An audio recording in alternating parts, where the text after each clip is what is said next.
they're often very stagnant and very low temperature, like room temperature, which can cause things like pitting and like microbes to grow, which cause corrosion. Hmm. Um, then there's also stress corrosion cracking at welds because it's like 300 degrees. The water inside nuclear reactors is like 300 degrees, which causes stress corrosion cracking, which is when something's under strain and at certain conditions, it will cause microfractures inside the material. And fun fact, stress corrosion cracking, hydrogen embrittlement, and nuclear embrittlement are all entirely invisible to human Oh eyes. God. Yeah, until you put your weight on something, if it's like horribly corroded or Unless, something yeah, gets unless hit you the wrong test it, way. those things are Yeah. invisible. Okay, Would what it do you be? think about all this invisible corrosion? I think it's pretty sick, honestly. I agree. Where is Glint? Probably sleeping, if I had to Oh, guess. All right, you Okay. I might will wake wake him him up. up eventually. Okay. but yeah, I graduate in 15 days, and I have Yay! um, what is it? 6 more things to do total. Good. Cool. All Nice. right. I'm gonna go grab food. I'm gonna be back, and Uh-huh. then I'm gonna start writing 3 sentences about myself. While we get started. Nice. Good luck.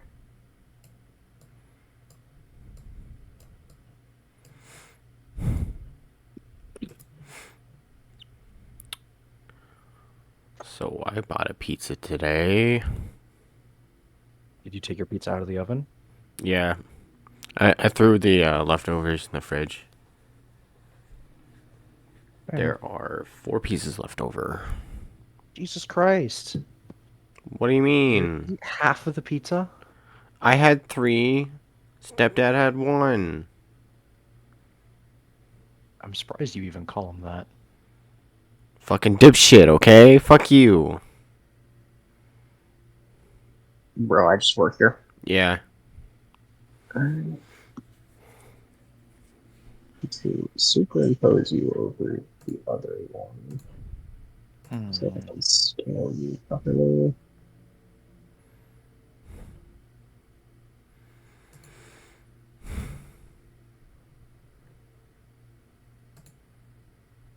I don't. Has it been an hour? It might have been. Oh yeah, Ocean. Huh? MCC is tomorrow. Alright. I'm Yeah. not too worried about it. I haven't watched MCC in a while. That's because there hasn't been an MCC in a while. Ew. Yeah. It's the start of a new season, so the last one was like December. Yeah. Huh. Okay.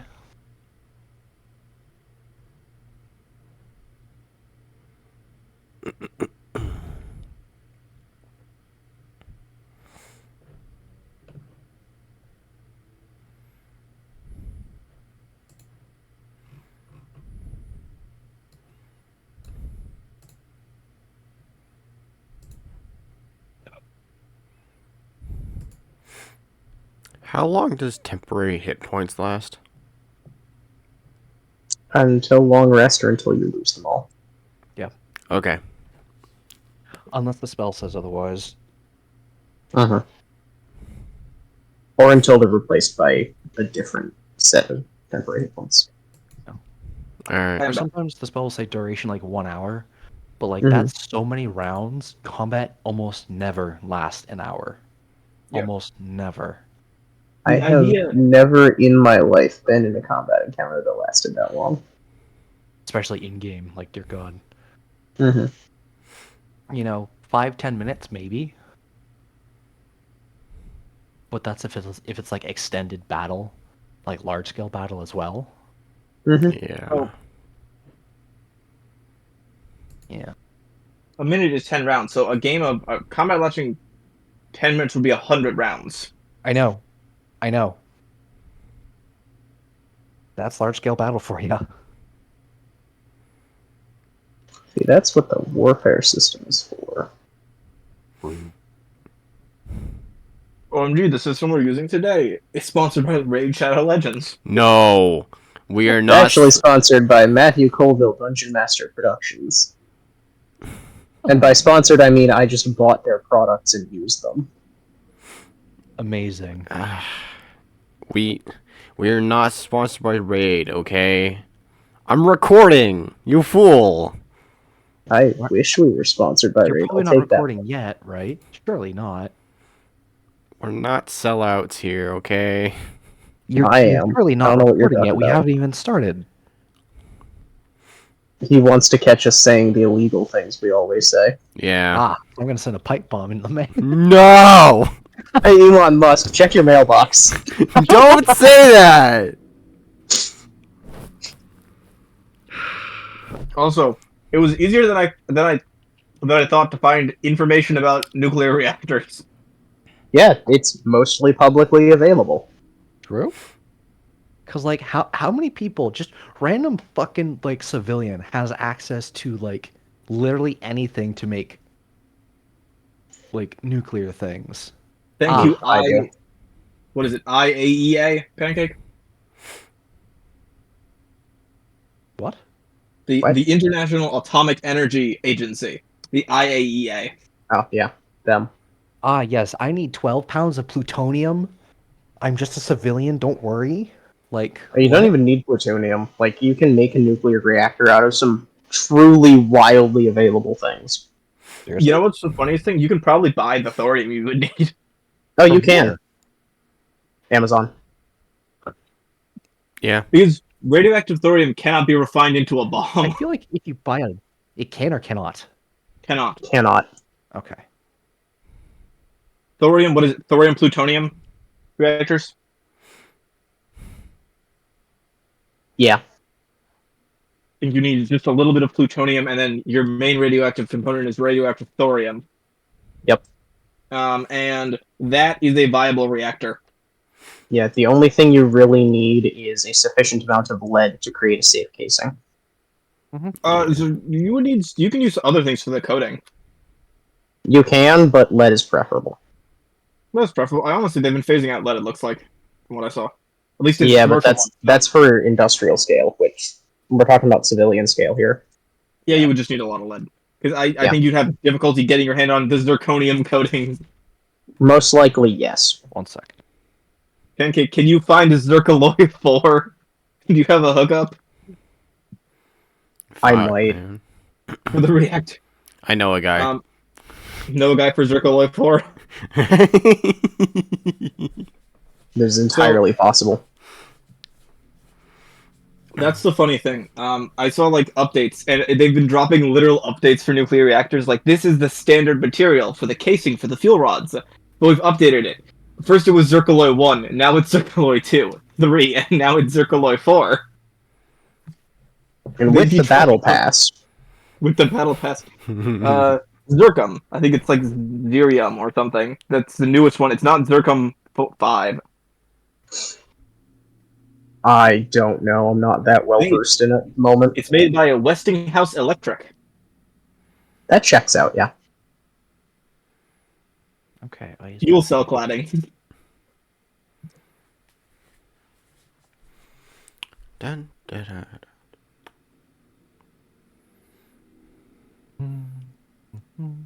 Man, I just work here.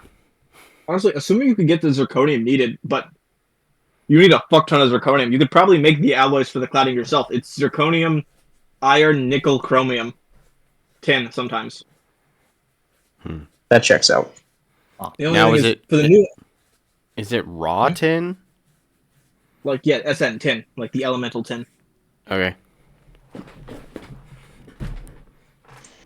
And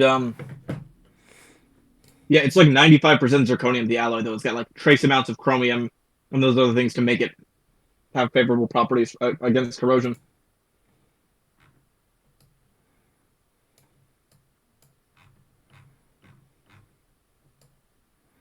They use titanium in their main steam systems, and then stainless steel pretty much everywhere else. Cool. Huh? I have a new question. Well, thank you. You know what? I wouldn't be surprised if there's a compliant regulation to having a lead casing around your reactor vessel. Where is Barrow? That See, when you regulation go to would make an illegal, unregistered nuclear reactor in Florida, that's what they get you on. excuse me, you don't have a lead casing around your reactor core. Not allowed Yep. to operate this nuclear reactor. Hello. Hello. Hello. Time Hey, to Mike, you want to send something to Elon Musk's mailbox with me? No. Um, I'm recording. We're Do also not answer discussing that nuclear question. reactors on a Why are you completely recording? unrelated We're not even subject. started yet. Shut up. It's still content. Shut the fuck up. Man's on that grind set all of a sudden. Gotta get on that grind set, on that content grind. Yeah. Put that shit down the pipeline. Fucking 3-hour videos of just us bullshitting for 3 hours. Yeah. You mean Well, D&D? I do not have a good enough mic to host a podcast, nor do I have stupid enough opinions. Yeah, that's fine. Yeah. Hey, don't worry. That's what the clips are for, to make your opinion stupid enough. There you go. Also- I have an IQ above 50. I can't have a podcast. Also, there are a lot of people out there who make podcasts that really shouldn't be. So, Mm. Yeah. So free speech, right? I think some people just shouldn't. Well, Hey, Pancake, have you checked out Barrow here recently? I have not. I forgot that was happening this weekend. so He has a giving mod- drugs to children. What's the problem with it? Honestly, nothing. It just makes them more effective soldiers. Mike, want to know about nuclear power plants? What Not Pancake? particularly. Heal your Yo. audience. The mod. Mike, Yes, where I are you have that one. driving to? Oh. I'm not driving. It's- It's actually just out my It's window. goofy. Fair enough. Put Prime Pistol Gambit and then Prime Quick Draw. Sorry, I need live to off the- check. I think I already have Pistol Gambit. Okay, fair enough. If not, I definitely you have can Prime use Target SPG. Cracker. I didn't say Target Cracker. Quick Draw. No, I definitely have the damage. I don't know if I have the crit chance. Ah, okay. But guess who's gonna be grinding ducats today? Woo! Fuck. You're all slaves to Barracuda. I mean, sometimes. So, Mike, last time you missed a one-shot with snakes, spiders, Allosaurus made of ice, and a lot of fucking around and finding out. Yeah, Mhm. much. More finding out than anything else, really. Sounds like a Thursday. yeah. I know, right? I got to use my spiders again, and I'm so happy. I got to use an ice Allosaurus who was sick as fuck. Yep. It was pretty neat. Sounds like something I would come up with in like the second grade. Oh, and there's like a dinosaur, and he's made of ice. It's gonna be so cool. Uh huh. And fun fact, he was the only person in the party who was immune to toxin. Yeah. And Spiders. poisoned and paralyzed condition. I do have Prime Pistol Gambit. Nice. Mike, the What? context for that is Prime Quick Draw. No, I don't want context. I want to just live in the Fair enough. in the absurdity of it. You want to just make another level 5 character and you can join in the finishing of the one shot? That sounds like fun. No, I'm good. I'm good. no, we gotta move on. Pancake, we We've gotta been move trying on. to push story for the last month and a half. We can't. I mean, we have, but But I've been. I'm sorry, guys. I've been like dipping in and out with. It things happens. and- dude, it's fine. It happens. We'll get there eventually. I'm just saying, I would like to play the main campaign because I've been kind of Let's itchy do to it. do Fair. so. I want to kill things. This is fair.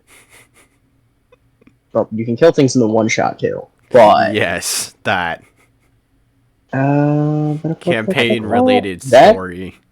I did a I lot want of my. that. I want to play my sad alcoholic surfer bro monk. Yeah. There you go. There you go. So I realized about 2 days ago that I have been running this campaign not wrong, but I have been forgetting to do something that I normally do in a campaign. Yeah. Oh? Okay, so I have not been handing out reward cards properly.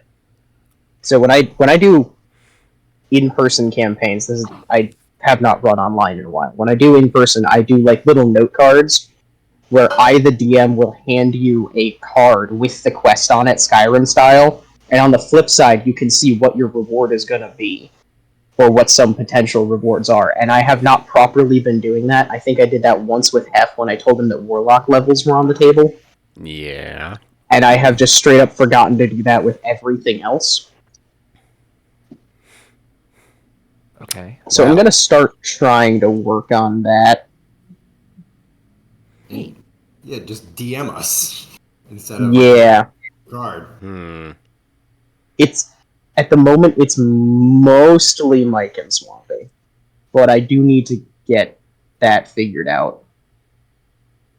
All right. I have gone to the wrong relay for what I wanted to do. Whoops. What is this in terms of? Is this in terms of like the main story, or like when I was told there was a torrent coming or something? Or is like what's the bounds of this system? Yeah, it's that. The main story is the main story, but when you have a personal goal, I normally tell you what you get if you pursue that goal. I just forgot. Got it. Okay. At the moment, it's mostly class levels are on the table. So things like Ajan, if you continue to pursue your personal goals, there are certain class levels attached to that, but I do prestige levels for rewards, so it's not taking up your character's level to do that. It's like getting a feature. Yeah. Yeah, so you would get the level 1, level 2, level 3 features of X class without having to invest a level in that class. And without getting stuff like HP or stuff that will make us Yeah. unbalanced compared to the rest of the party. So it'll just give me certain features of like the first level, but I'm not going to get like. Yeah. I'm not going to get more hit dice. I'm not like. Correct. Yeah. So the way I do prestige is you can have up to 5 prestige levels, and they can be any combination of whatever classes, but they are exclusively quest rewards. You can't choose what you get outside of just choosing what quests you do, basically. That's why I do the quest cards, is because that's supposed to be one of the bigger rewards, because magic items kind of suck in 5e. Yeah. Interesting.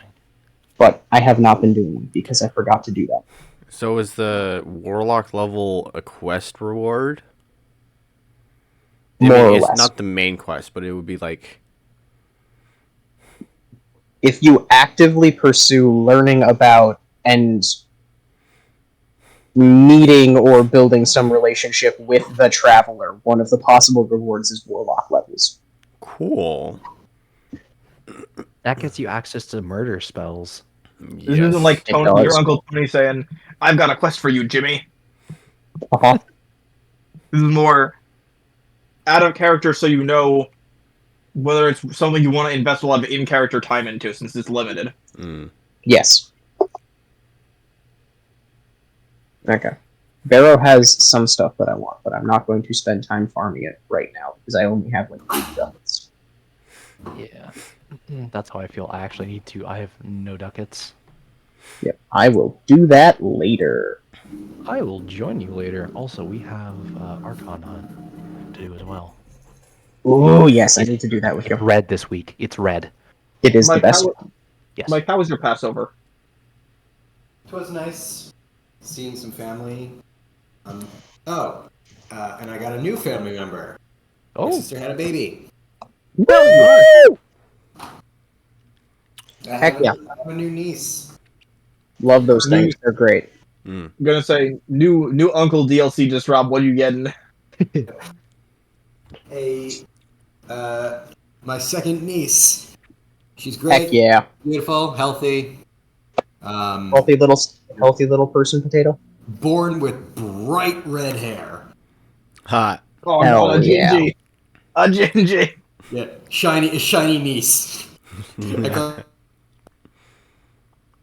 This is good. Like, how many times have you said that in the last week and a half? Shiny niece. I haven't said it because no one else who I talked to would know what that meant.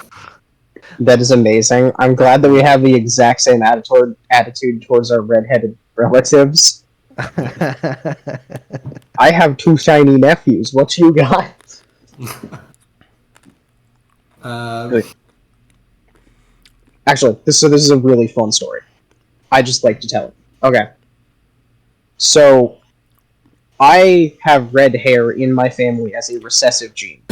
And it mostly shows up in male beards more than anything. Mm. So, my dad's biological father had a bright red beard and dark hair. My dad had a bright red beard and dark hair. I have a dark red beard and dark hair.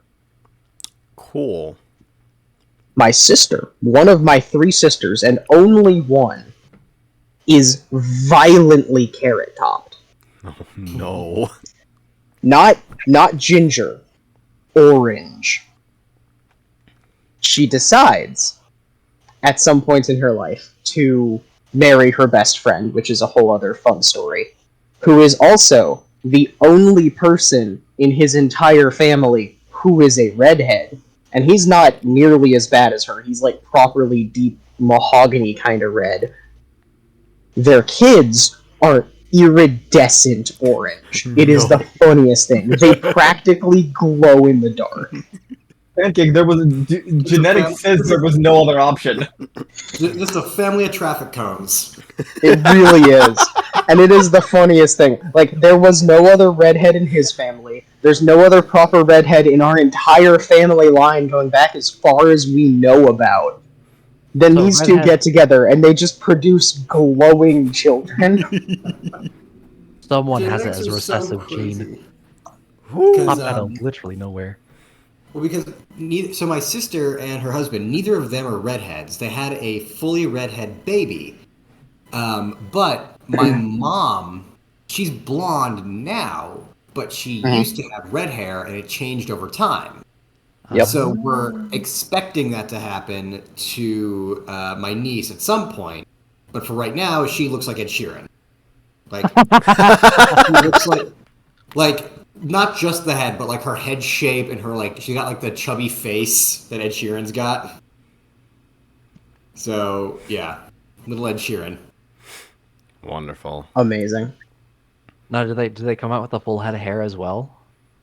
Yeah. She was born with a full head of hair. Amazing. She's 5 days old, dude. Jeez. Good. Okay. I know the doctors usually say, "Oh, they'll lose that hair and then it'll regrow." Doesn't always happen that way. Should probably keep it. I don't think that's happened to a single person in my family.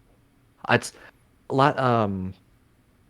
Our niece, or our nephew, sorry, the doctors said would lose the hair, the baby hair that he popped out with. He didn't. Full head of hair. Which one? Jack. Oh, This The is son. good. my child. Yes. Your niece. Or your Oh, nephew. yours. My son. nephew. Your son. Yeah. The fruit of your loins, my man. Yeah. This is true. There's a channel on my video somewhere about the whole thing, I think. Like, I come into, the VC, I'm like, guys, I think my girlfriend's dying. Yeah. God. Yeah, there Also, was that. I find it incredibly know that I did not know you were related to a kid for several years.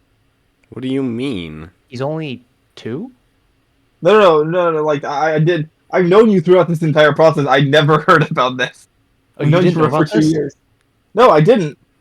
I did not know you had a kid. Yeah. Oh, boy.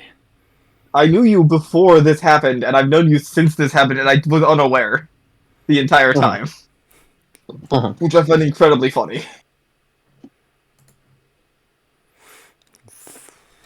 Yeah, the first I heard of it was like 5 minutes before a session, one of the last sessions of the old campaign, He just shows up and goes, "Hey, my girlfriend's in the hospital. Why? Child is happening. Okay then. Yeah, Why are you here? Yeah, pretty much. because first time her I heard- father fucking hates me. Rip." Yeah. The first time I knew you had a kid was when you told me I'm skipping out on my son's birthday. Yep, I have distinct memories of that one. Okay. Yeah. I am going to go kick Luma out of bed, Please find do. something to eat and drink, and be ready to go. Okay. Are we drinking alcohol? Or is that later? Probably not. Okay. We'll see. I will be back. Sick. All right. Elon Musk, check your mailbox. No! Just crack a beer open. Also, Mike, guess what? What? I got 6 things left to do and 15 days until graduation. Best of luck, my guy. It's Oh, a happening. What do you have Mhm. left to do?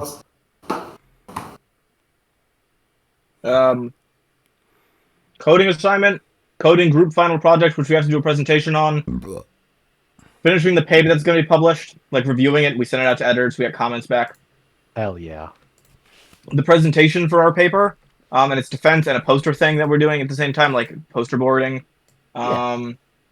Finishing the design paper we did on that brewery and submitting that. And I've got a paper that I can't start writing because I haven't been assigned it, because she's going to assign it to us and say, you have a week to write this. Topic is for Tuesday. That's fucked up. But I don't need it to graduate, so it's fine. I should probably do a good job on it, but I don't need it. Okay. But yeah, and then on the 17th is graduation.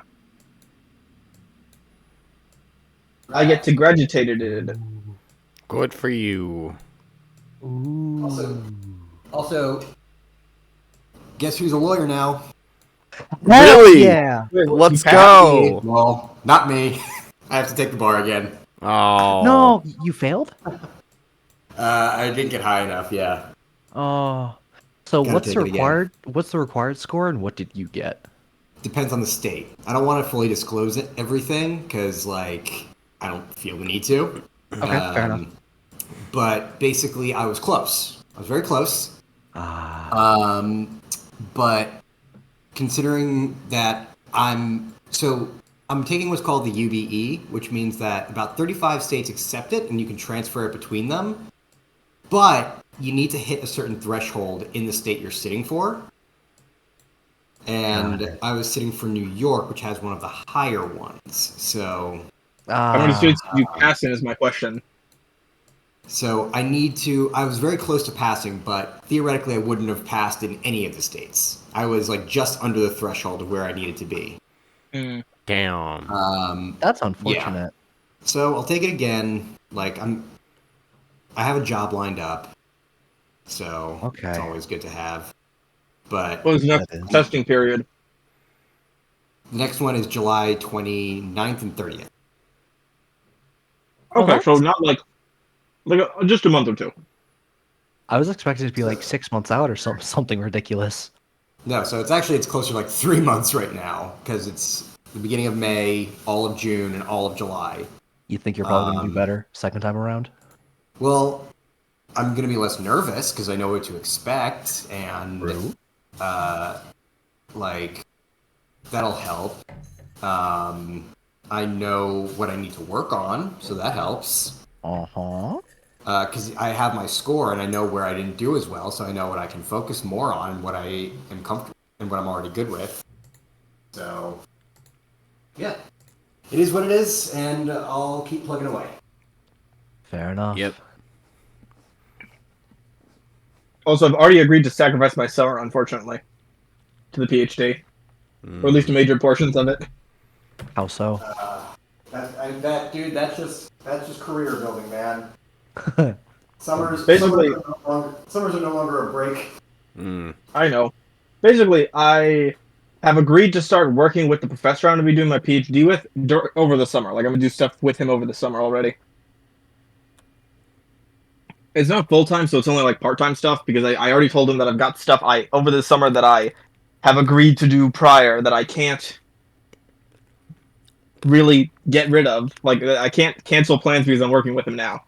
So he knows that I'll need like a few weeks, but some general stuff. Nope. Yeah, because I know you've been working a while to actually like get into the PhD program, so time to just There he commit to it. is. Yeah. There you There's my are. guy. Hi, Glenn.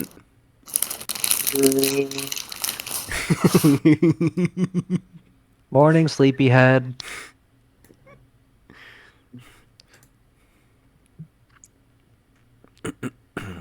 Are we doing the one shot or campaign? Campaign, I Campaign. think. Hey. Alright. And with that, we have everyone. Get Wait, well. we actually have everyone. Yep. This Yeah. isn't some sort of cruel joke, right? Nope. We are here for the full campaign. The man, the myth, the All legend. right. Mike is here.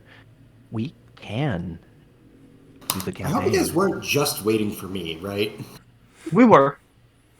Yeah. Huh? Well, this session it's waiting for me to wake up.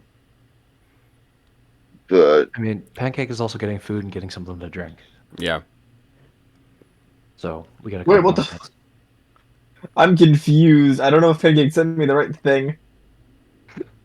What'd he send you? So he told me if I continue pursuing this quest with my god, I have the option to. There's a possibility for 2 different class levels. One of them says Beast Heart. I'm not sure if he means Totem Warrior or the Beast Heart Ranger class, because that's the pet having class. So I'm not sure if it's like, bro, you get a pet fish with your fish. Bro. Man, get the goldfish. Bro, I got the goldfish.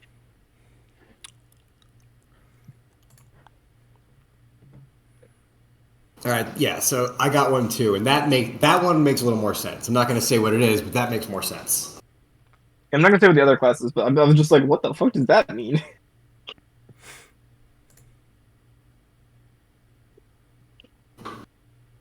Yeah, you might want to ask him to clarify.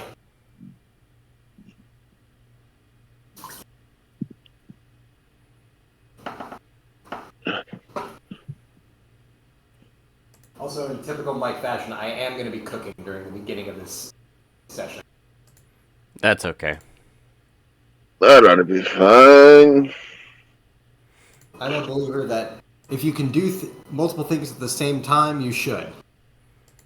And Yeah. That's not because I have ADD. I mean, I do have ADD. But it's But- not because of it.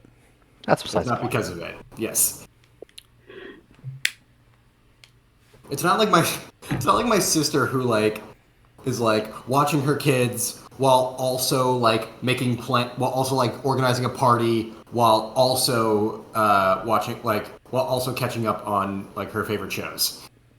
Ah, I don't know how she does it. Okay.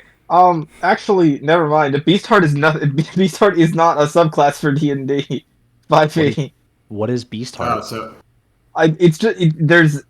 He sent me the words Beast Heart. That's an MCDM class, but there are some classes that are like that. There's a few of them for different classes. I don't know which one he meant here, so I'm gonna have to ask him that. But there's like 4 different subclasses with Beast in the name.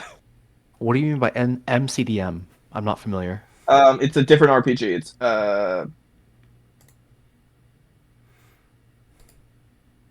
MC. No, it is a group who makes D&D content. Oh wait, so it is for 5e. Yes. So Russian, I sent you I something. assume he means something other than this homebrew class, but we're gonna see, I guess. MCDM is, last I knew, headed by A1.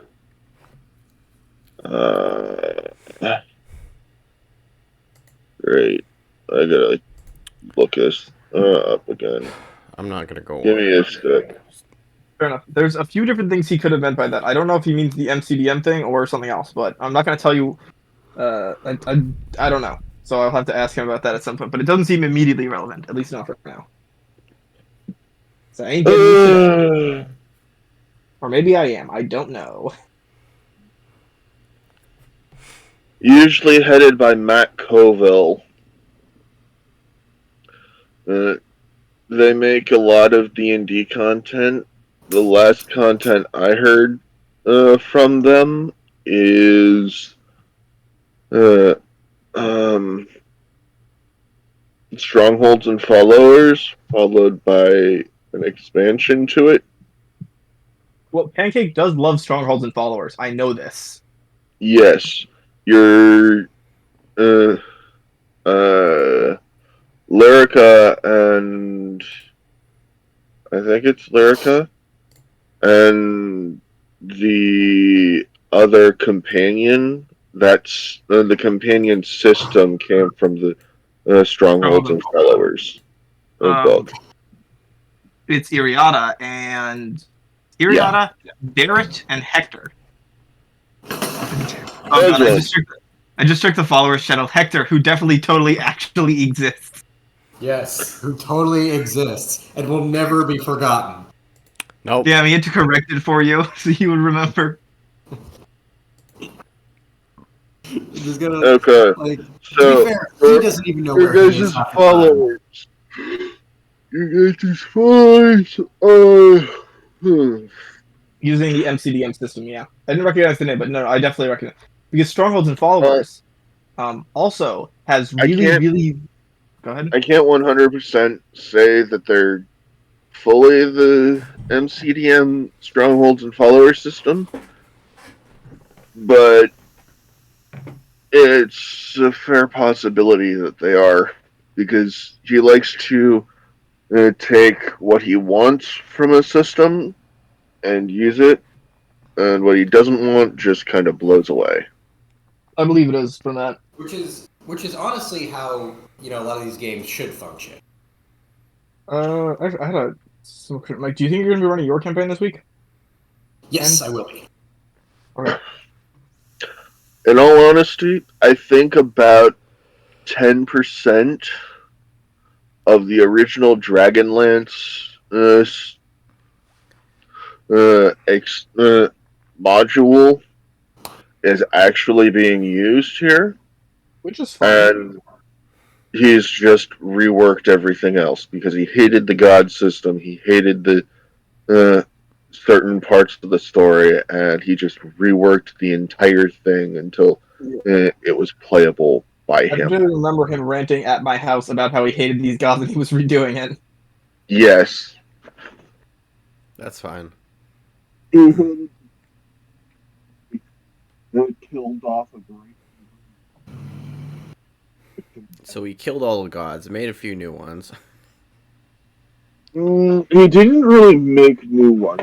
He condensed them into one. Yeah, as far as I know. I don't think he changed the old system of what gods were there. Like he's having us use the book, but he's having new gods. I think is his thing. Like Gord is a new god, and some other ones. Gerd, I think his name is. Gordon's not a god. He is a saint. Well, you know what I mean. Like he's introducing saints as a way to not have it just be the old gods. Saints are not gods. Well, I know. Well, no, that's what I said.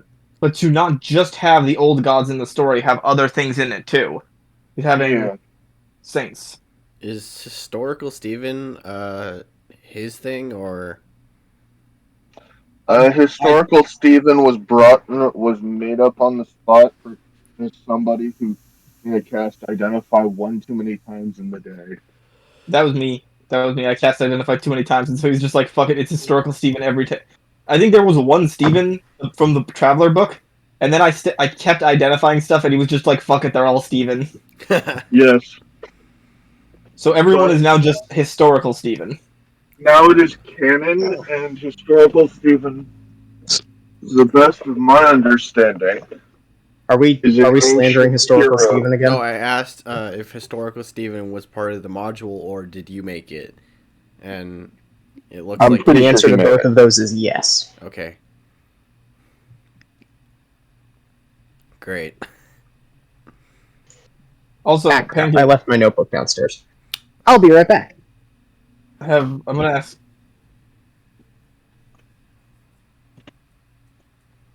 Or not. Yeah. Damn, Mike. Is it just me? It feels so weird being close to graduation. Mm. That this shit's almost over. Well, just what I will say is that like when on the day of and the few days after, it's gonna feel great, and then it's gonna feel really like surreal. It's like, wow, Where do I go from I'm no here? longer I'm no longer a student. Well, I'm still a student, but like, it's Yeah, still wild that in 15 Oh, days yeah. I ain't gotta do this shit, Oh, yeah. specifically this exact shit no more. Yeah. But you know what? Feel good about it, man. Just feel good. That's the best you can do. Yeah. Because it's a huge accomplishment. And sometimes just celebrating that is what is, what you should be doing. So I should be giving into alcoholism, is what you're saying. No. No doy. Let's go. Don't even drink with other people. Make sure you are alone in your room. In your Drink underwear. alone and by myself. Oh, Yes. God. Got it. No, but I celebrate. will take your words of wisdom. Yeah. Like, do I'll go something grab the nice. moonshine. Oh, God. Do something nice for yourself. I'm getting an old car. All right. That's infinitely more cars than I have, so Haha. I was gonna. I'm a poor. Haha. It's not particularly expensive. It's not a functioning car. It's an old like project car, but it's like $5,000. And you're gonna work on it? That's the hope. You know the Green Hornet? Yeah. Well, sort of. I know, like, what it looks like. Well, that's not the car is not called the Green Hornet. The car is called the Black Beauty, but the show, Yeah. the Green Hornet. No, yeah, the original Bruce Lee show. Mm-hmm. I'm getting myself the Black Beauty. Oh, that is awesome. Someone drove it into a barn like 30 years ago, and it's just been sitting there. They got it, and they haven't looked at it or validated anything in it, but they are selling it. Like this company that did it. It's been on the market for like ever, like for 2 semesters now. And I was like, if it's still on the market by the time I graduate, I'm buying that shit. Yeah, dude, that's awesome. Absolutely get that. Car. And also land. Yeah, right. Also, do you like the text from my mom, Pancake? I do. Very interesting. Mike, guess what we've got on campus? Oh, God. I know exactly what you have on campus. A Starbucks. I always love it And- when, like, there's restaurants or something like on campus. There's always like Starbucks or a Dutch Bro or like a Subway for whatever fucking reason. You know, We had it on Simmons Bagels. It's fast and supposedly cheap. We've got those. We've also got protesters. Yeah. Uh-huh. Yeah. that does not surprise me. They're significantly less cool, though. Dude, those things, they're everywhere. Even my piddly little school has them. Wanna know what's the funniest bit? What? The protesters were protesting on the place, at a place. I don't think they knew this, but where the Jewish students thing, Hillel, had like reserved it for an event. They got kicked out one day because that event was happening the next day. Amazing. The big hilarious. Jewish block party was at the Stoller Steps. It also Ah. just so happened to be where the protesters were camping out, and a few of them got arrested. Yeah. I have, in fact, been to those steps. They're very protestable. Very protestable, but also very block partyable. Very. So- And also very Jewish. Yeah, that too. Pyro. My, I'm sure this makes sense in some sort of twisted logic. Literally just pyro. I just can't see it. my, I think it's just a big place to protest, so I think that's why they were there. Uh-huh. So what's funny is that obviously like there's big protests going on at like a lot of the Ivy schools, but like I go to a satellite campus for like a much larger school, and what happened is that we had a protest in like our tiny school, but they realized nobody cared at this little one, so they all packed up, left, and they all went to like we're gonna go join like the big one at the main school. We're like, That is amazing. I'm like, all right, cool. Have fun. We got our, Have fun, we kids. got our, we got our lawn back. Yeah, no kidding. I'm like, cool. I'll go back to smoking weed on this lawn. Yeah, might as well. Jeez. If they're going to protest for Palestine, you're going to smoke weed for Israel. It's not for anybody. It's for Look. me. I'm smoking weed for me. Yes, but you are also a Jew. That's true, but I Wait, try are you- like when it comes. Are you able to just light up a joint on the lawn at the college? Nobody cares. Nobody cares at that school. That's funny. Might as well First of all, he goes to a, in the strictest possible sense, a very liberal school. Well, I go to a massive school with satellites, and nobody cares about what they do with the satellites. Right. Oh, okay. That's Also, I live in Ohio, and no one cares if you smoke weed at work. Like, that's just a thing. that's Because there's no actually people. kinda funny. There's no people in Ohio, so why would they care? Exactly. Physically, who would stop you? Bigfoot. Me, I will stop you. I am the man with a battle axe.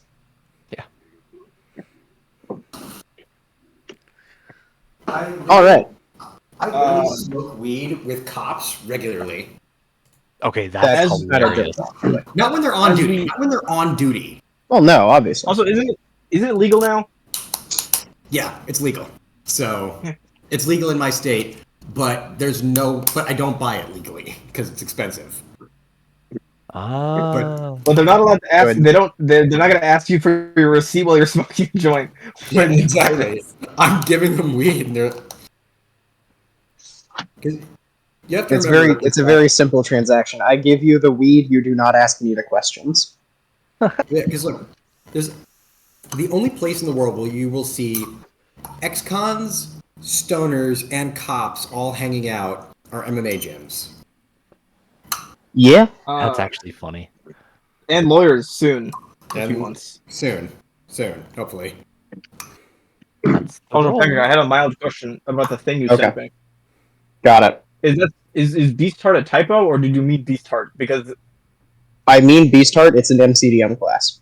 okay, because I looked up that and I was like, did you mean any of the other Beast named subclasses for the various things? Got it. Noted. Nope, it is a class. I will take a look at it then. I just wanted to make sure that you didn't typo. It is a class I am currently in the process of buying because I have not had any reason to buy it yet. Alright, so I am simultaneously over-prepared and a little bit under-prepared Okay. for what is happening here. In that I have spent 3 weeks prepping and have not actually done any of the requisite work. Okay. So we're gonna have fun. Just go for it, man. Heck yeah. So, in the interest of that, when last we left our heroes, Swampy? Fuck bitches, get money. Yeah, that. We got When funky, last we left got our heroes, money. we had gone back. We had heard that stuff was happening. Everyone Basically. save Mike, who wasn't there, I believe, had a divine vision, Yes. Oh yeah, We you had did the divine various- vision for Mike. except for Twint, who encountered a maybe god, possibly a saint, It was a in dream the sequence. Yeah. courtyard of the capital, or the courtyard of the castle. I believe what we know about the Traveler is that he was a god-ish kind of thing, but he's not anymore. But he's not dead. He's around. He also didn't meet the traveler. He met a bard. He met a bard that knows the Traveler or is associated with them in some way. No, she told him that the traveler used to have a name, no longer does, and should never have been a god in the first place. Well, those are things. But generally, yeah. What I believe happened last time was we We didn't want to do too much without you, but the time that you did it, we all were doing downtime stuff. We were learning various bits of weapon training. We were doing things, going to libraries, doing all that. At the end of the day, you had worked and had done some dock things. So you were being a dockhand. You were asking about building a ship, and then you did the underground fighting, and we made just a shit ton of money on it. At least I did, and I believe Mhm. Twint also bet something, or it was Twint or Dwarvas, one of the two. Bet Oh. bet some money. Luma bet like Okay, 5 gold coins and got yeah. 30 back. Some of us bet on you, and because you were the underdog, you won a bunch of money. And yeah, after that, you did another day at the dockhand. We did various things, and then we went into a fourth kind of day. So there were 3 days of downtime. Moved into a fourth day of just kind of being around the town, waiting for things to happen. Where each of us Not had our really a own. 4th day. We ended day 3, and then each of us had Well, like, visions during morning. the night. We had like a I was gonna say we got into the fourth morning, and during that morning or on that day, or that night, we all had divine visions of various things. Luma saw a weird thing with 3 visions of fire, talking about some lady who was not an old god, but weird things were going on with that. Iriata saw a vision. Hector needs to see a vision. We're gonna get on that. To do the level up stuff for the companions. Where Iriata Um, had a vision, Hector needs to experience something to level himself up. Yes, Hector My needs to question level is, up. will he understand what he sees? That is an excellent question. But yeah, so we all had various things, like little encounters with our gods if we hadn't already, or re-encounters with them, just to kind of basically resolve and reaffirm that we were working with them, that we want to work with them. Luma had their first one. They were at a bloody version of the same little treetop garden thing, or the same little like lake on the lake thing we saw. They saw things moving in the lake. This weird lady had this whole If encounter. Okay, if you'd like so to direct your attention to the Roll20, the map is up because I'm quite happy with it. Yeah. yeah, Roll 20. so there were 3 of those fire circles, one for every bridge. The first one was a vision of uh, a. Someone being disappointed. It was the woman kneeling on the ground as a tribunal oversaw the uh, punishment for her failure. The second one in the middle of the bridge was her at the head of an army declaring that if they succeeded, they would never be needed again. And the third bridge, the crumbled one, I saw a vision of a very smarmy priest telling her, "Oh, you're so special, and we wouldn't throw you away like we throw away everyone else." And then she appeared in front of me, and her, to my understanding, she wants ruin, chaos, and destruction, and that's really all she wants. She wants the world to burn and cease to exist so the next thing can come. Also, there's a floor master. Yes. Yes, Yeah, it is a very good floor master. Yay. So how's everybody doing this fine time? Pretty good, pretty good. So far, so good. That particular opinion, Luma cannot back and hates. I don't know Good for him. why he hates it yet, but Luma Good hates for it. him.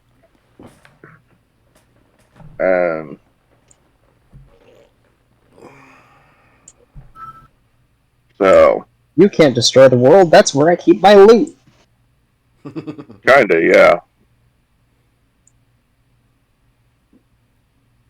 There are things I'm attached to in this world. Wait Good. 10,000 years while I figure out what.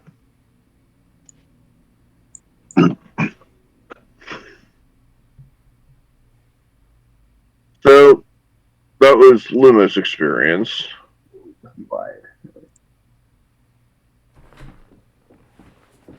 Yeah, last time I had like a dream sequence for the historical Stephen, which we found out was a proper paladin.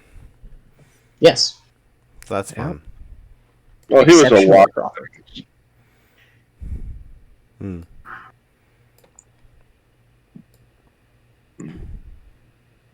I think you saw like 3 historical Stephens.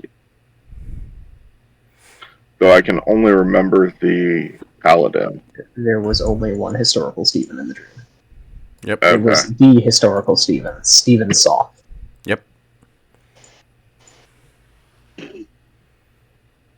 A level 13 paladin, Yup. which is wild as fuck, by the way. So, Good. I'm glad you think so. yep. Anything else? Mm, I don't think so. I think that's it. Each of us had a vision. I expect we're gonna start with Mike having his vision, Yeah, I gotta have. and then the next morning. Bro. Bro, you gotta go on that vision quest. Something like that. And then as soon as you wake up, you're gonna be dealing with your companion's vision. I am looking forward to trying to work through with Hector. Okay, so can you describe anything? Assuming that Hector is going to have apocalyptic visions is a brave idea, but I am here for it. I mean, Ariata had apocalyptic visions. Yeah, I'm gonna. Uh-huh. Here's what I'm gonna tell Mike in the morning. So we're at like breakfast, right? Vaguely. I look over at him.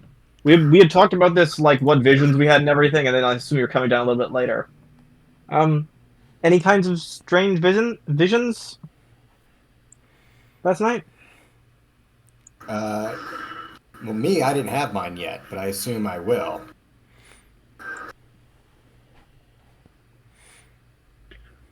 Here we go with the flashback to Mike's vision. Now, are we done with everything else? We good to go? Yeah. I believe Yeah, so. Alright. Time to do the vision thing. So, Mike, you're sleeping, right? Yep. You Or like are to do you? that thing.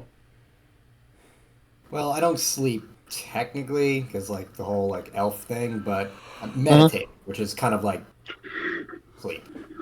It's like sleep, but DLC. Yep. Yeah. This is good. Just need to... Sorry, I'm moving tokens around. I need to make sure I'm not doubling up on the wrong ones. Alright. So... You're meditating. Presumably in your hotel room, correct? Yep. Okay, cool.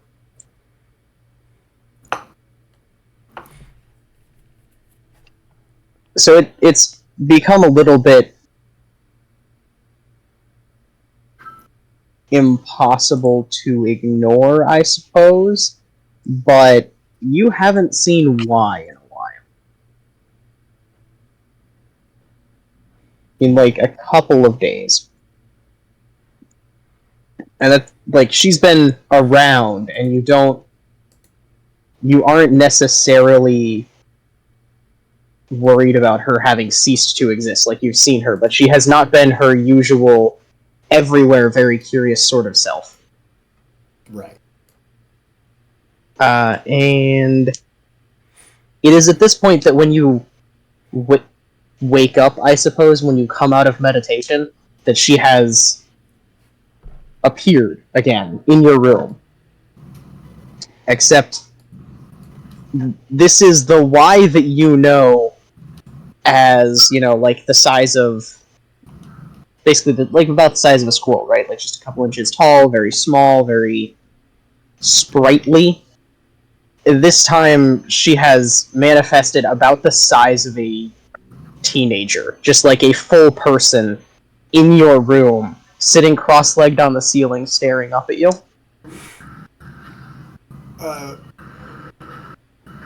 Hey, kid. Where have you been? Around, all You've done over. some growing. You've done some growing. Have I? Yeah. I So, what have you been up to? listening, mostly. You know, um, To, thinking. all right. You want to talk about it? She just sort of nods. All right. It has been a little while, so I will remind you that Y has absolutely no concept of herself. Like, she cannot perceive herself. Although I did make a little statue of her, Yes. but I don't know if that really helps her at all. Gotta be real. It seems like there's a lot more that needs to be done in terms of helping her self-actualize. Mhm.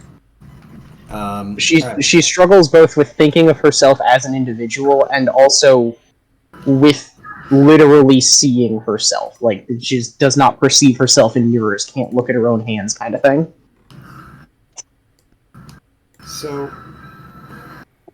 why? Can you just kind of fill me in on what you've been thinking about? Well, we've been talking a lot, and Who's well, we? it was you and me, Oh, me. Okay, you and me. Gotcha. and it's weird, right? What is? I mean, Spren don't do this. We don't. We aren't. But I have been, and I have been for a while. I don't know. I can't talk with the other Spren about days because they don't know what those are, but I do, and I don't think I did before. All right. So, I think I should probably broach the subject.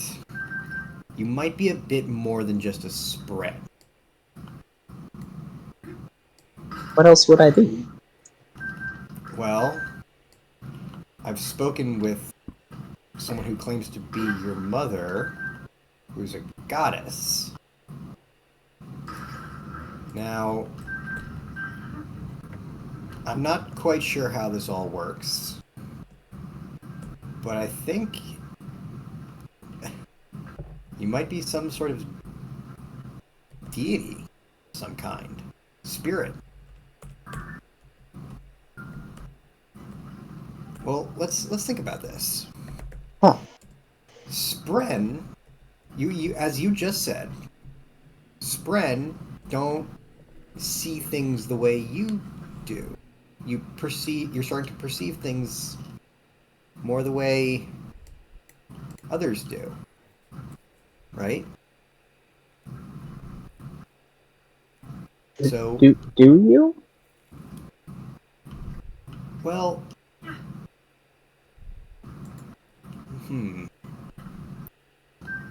trying to think of a good way I can explain this, but it seems a bit like you have self-awareness.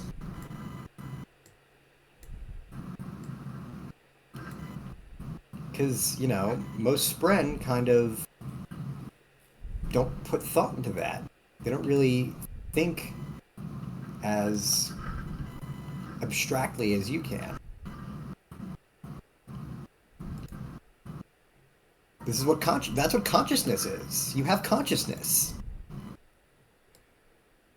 Oh. That's weird. Does that make you uncomfortable? I don't know. Well, why don't we let's just talk about, okay. Why don't we just talk about feelings and what they mean, right? Uh-huh. I think it's safe to say that you have some feelings, but you probably don't have the words for them yet. So, when you think about when you think about yourself, can you think about yourself?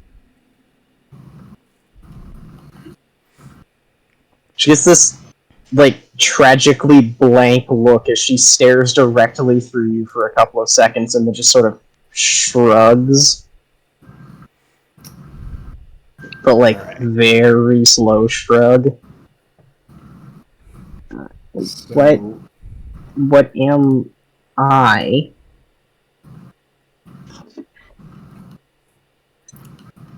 Or what is me? I wish I had the answer for you, kid, but seems like this is something we need to keep working on. But I will say this. Right now, I'm pretty sure if I had to put a name as to what you're feeling, I'd say you're probably confused.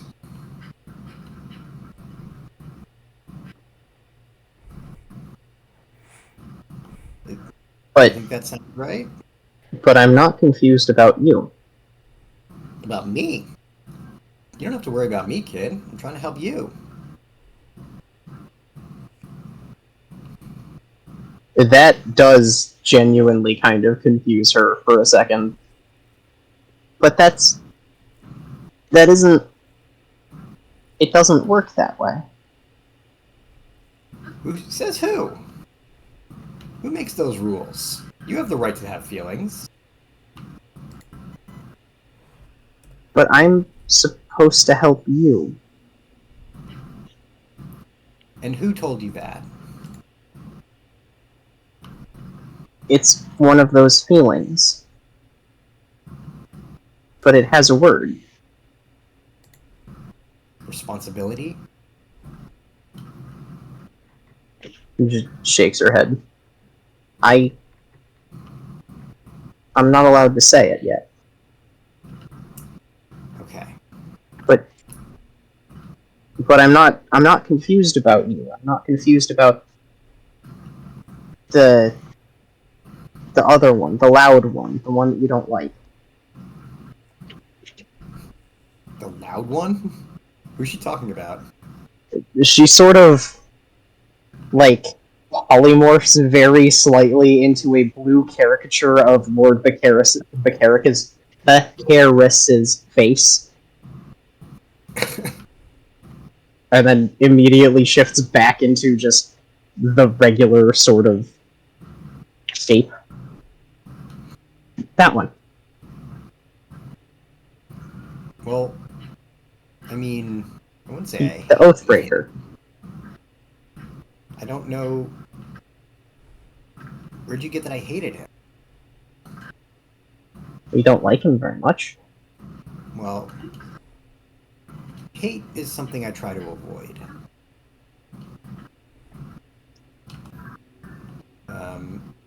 But I wanted. It's okay. I know you seem to have some belief that you have to help me with something. And I think one thing that would help me is if you help me help you.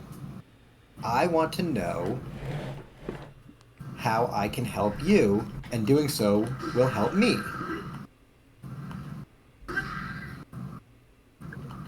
She like counts on her fingers for a couple of seconds, staring straight through you. Like, what? But then I'm confused again. Okay. So I'm just gonna kind of like, okay. Let's not. Okay, I'm going to confuse it a bit more. You're going to help me by me helping you, so that you can help me. So you said you're here to help me with something, right? Uh-huh. You have some sort of thing you need to do with me. But it What wasn't can I? What? it wasn't you until it was you. Okay. I'm gonna ask you to maybe do a little bit, maybe explain what you mean by that. Is this my past life? No, we were asleep for a really long time, but we were here to help. And she sort of gestures at you in a general sense. Like, you get the idea that she's not trying to say you specifically. It's more of a general plural you. You Like guys. I wasn't the people on this plane of existence, not or that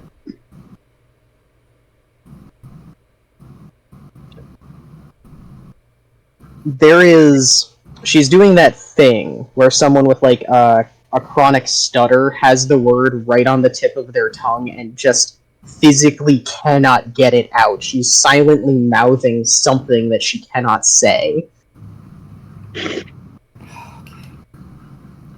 What is your passive insight? let me check. My passive insight is You could also make an insight check if you would like. so my passive is 16, but can I make a check? But 16's high enough. Okay. So she's gesturing and she's struggling, but you can clearly see her form the word Oathbringer. She just can't get it out. There's something stopping her from actually saying it. I'm gonna say it and see if that like brings it out. Oathbringer?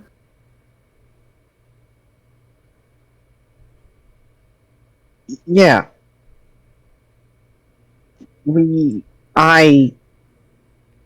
It was supposed to help you.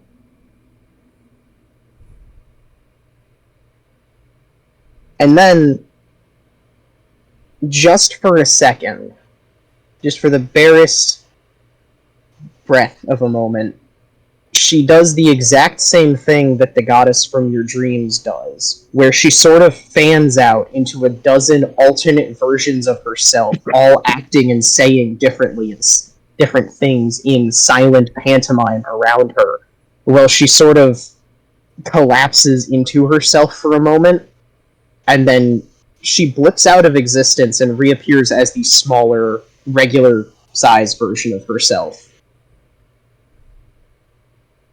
It wasn't you, Ajan, but until it was you. Until I saw you and I started to remember. I'm not supposed to remember. We were supposed to leave.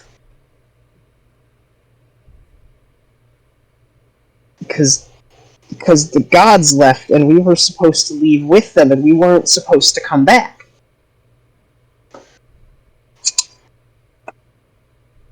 But you did.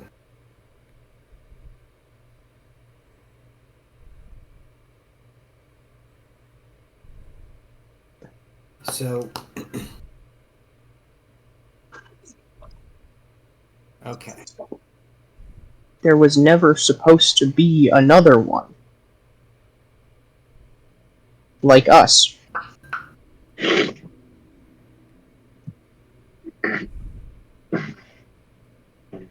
Supposed to be another what?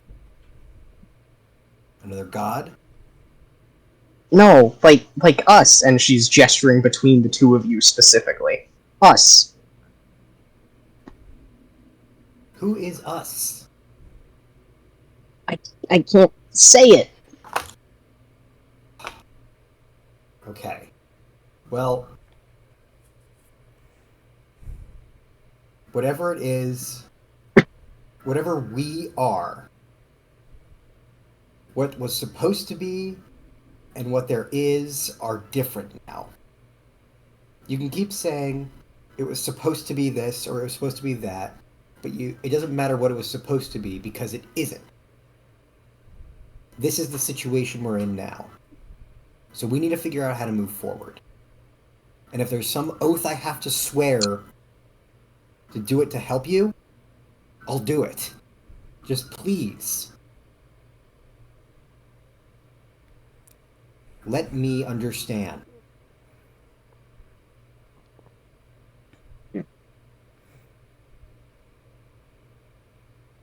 You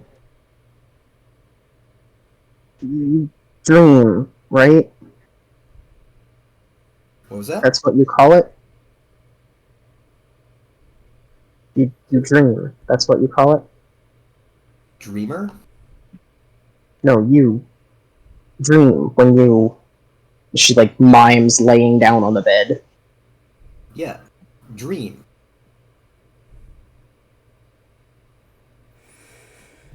It's like that. It's like something that never happened to you, that you know, and you can't change it. It's just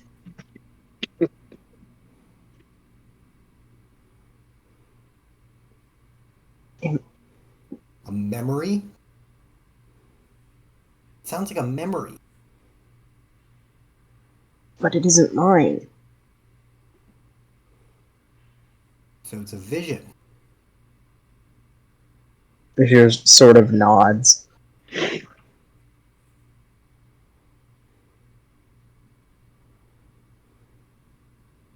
You saw a vision. Mm-hmm. Describe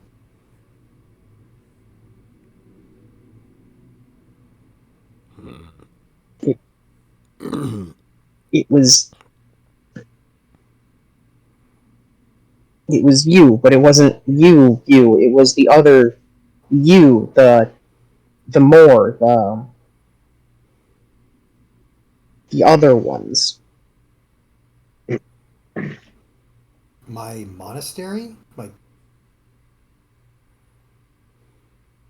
Mm-hmm. You saw them. Mm-hmm. And what were they doing? Fighting like you do. Who were they fighting? There were others, but I couldn't see faces. There were just shapes, just shadows.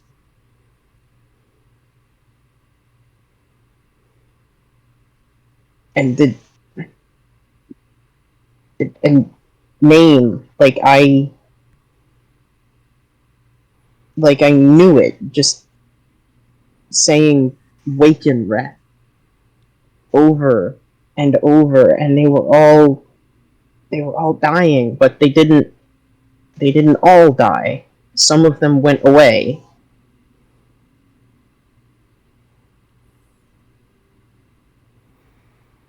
Where'd they go? Waken Rat. Remind me what that is? That's like the... So your goddess told you to go there, but you don't know where it is yet. It's... When you asked if anything could be done for your people. Right. It's it's that lost city, right? It's connected to it, yes. Yeah. It's connected to a lost city, so my guess it's on some other plane. Uh-huh. Okay. So, Waken Rat.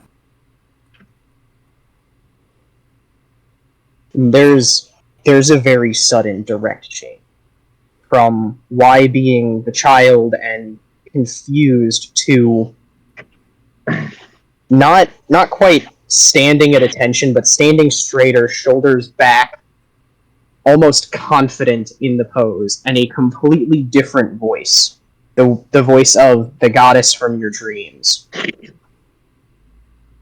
We were not supposed to return. We are broken, fractured. There's so much to do. Why was I the only one to return?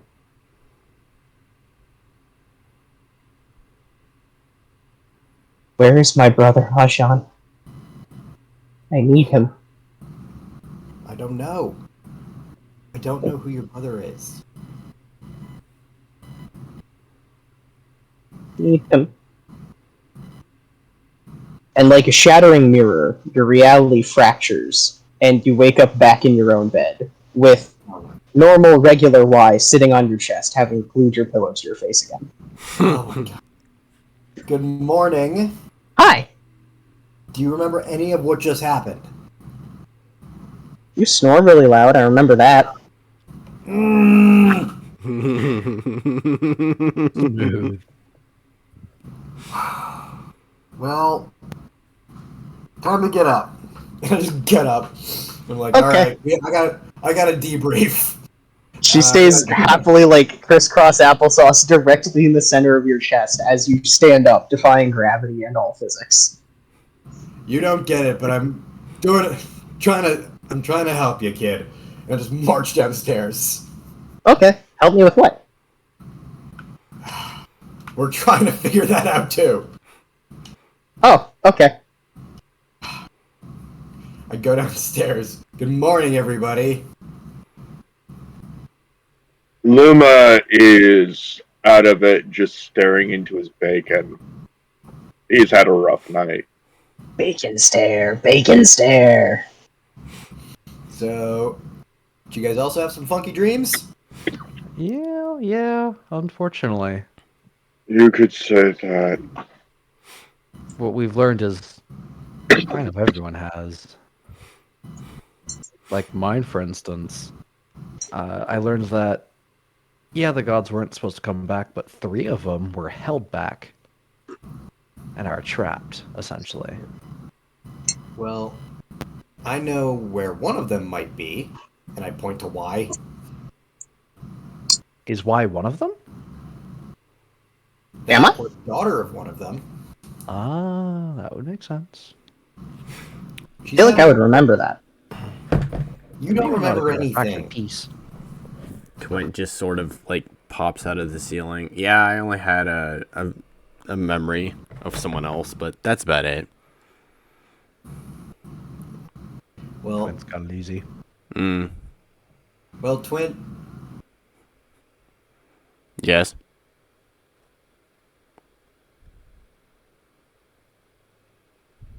Yes. What?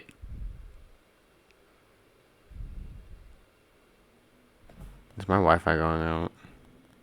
No.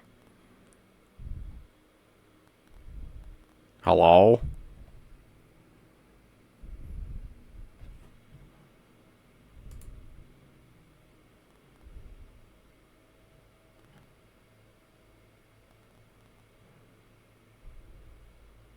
Oh.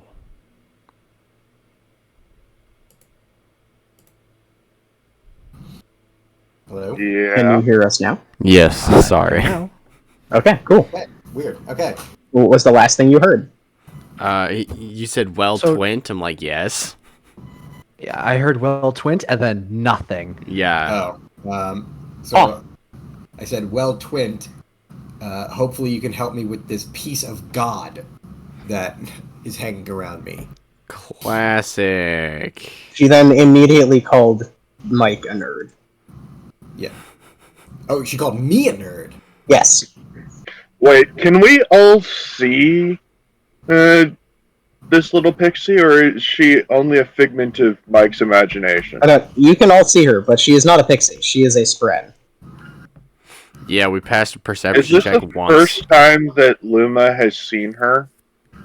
No, but it's the first time he's seen her talk, which is extremely weird for a spren. Also, is she still teenage sized? No, No, she- very much regular size.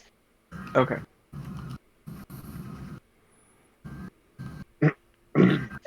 So It is now worth mentioning that she does absolutely, undeniably have elf ears now. Neat. Just full-on elf features. does she look Interesting. like me, or does she just look like an elf? If you really, really squint your eyes, she looks like someone vaguely familiar to you. But not you, in particular.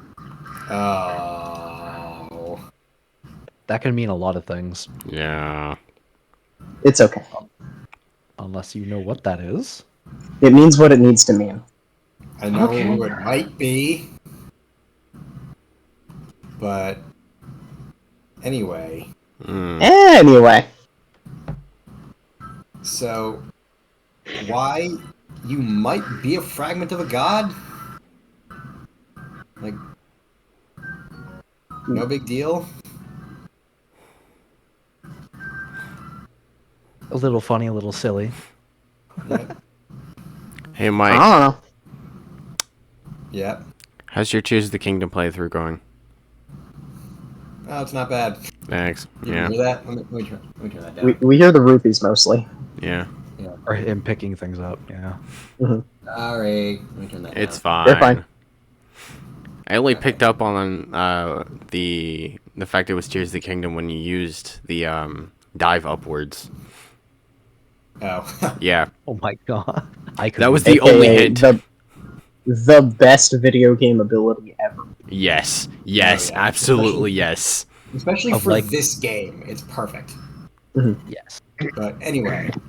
Yeah, so I kind of just like explain what I saw in my dream to everybody and like what we were talking about. I'm like, can you guys make heads or tails of that? It seems that from It my seems like she has an identity crisis. Oh yeah.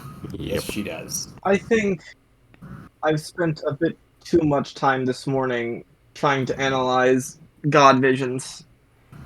Oh, you may want to go see Hector as well. Is he okay?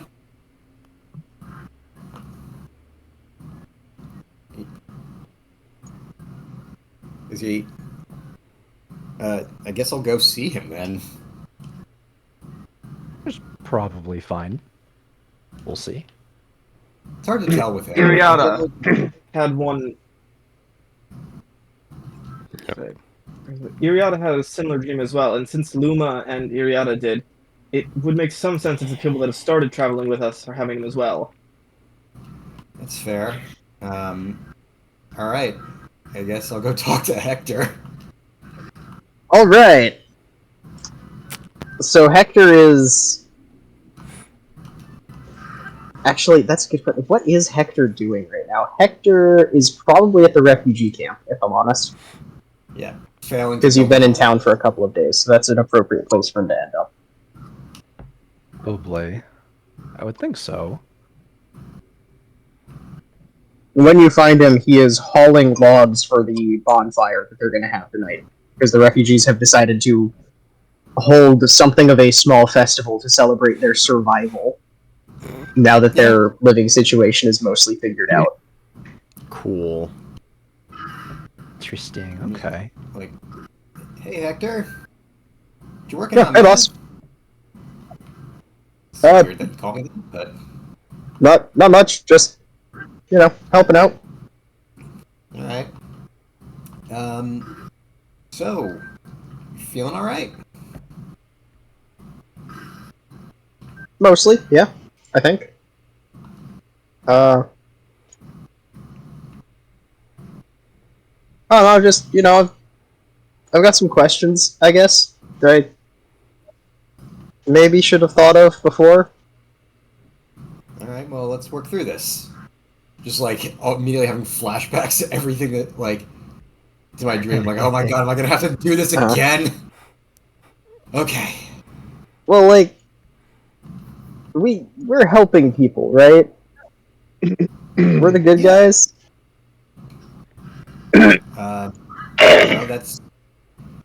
That's a bit subjective, but I'd say in the long run, yeah, we're doing good work. We're helping people. That's good. I like helping people. Me too. Me too. So this what you usually do when you're, well, before all of this started happening, you would go beat people up and rescue them, I guess. I wouldn't say I just go and beat people up. What I used to do is there were people who would rob and steal and kill Yeah, pirates, right? people who pirates. I used to hunt pirates and protect people who couldn't protect themselves. That's what I did.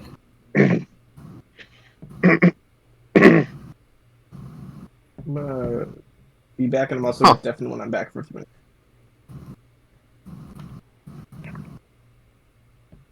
Well, that's kind of cool. How much did they pay you for that?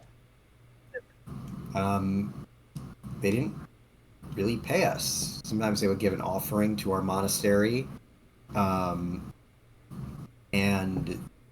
they would, show their thanks in other ways. Give us food, give us passage, or just donate. But we did it because we believed in it, not really for any compensation. Obviously, we took stuff that we could just to make it ends meet and survive, but we Fair enough. didn't charge them for this. So they're getting paid's kind of a new thing for you. Yeah. For the most part.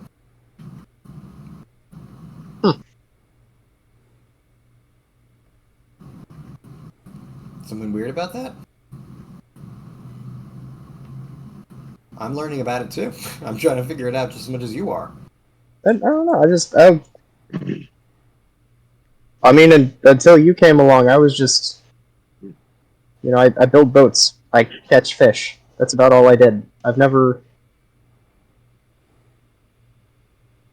thought of anything as big as a country before. It was just never important. But now they tell me that the whole country is in trouble, and I don't really know what that is, but I know those people and these people, and I know that they're in trouble because they're in the country, right? Yeah. And we're helping them, right? Yeah. I'd say we are.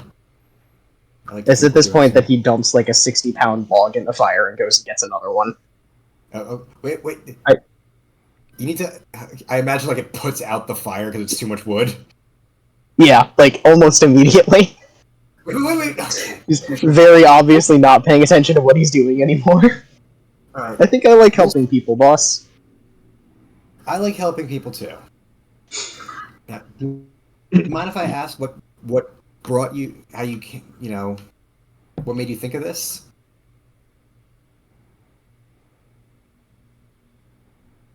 Well, I mean, having my town burned down kind of helped.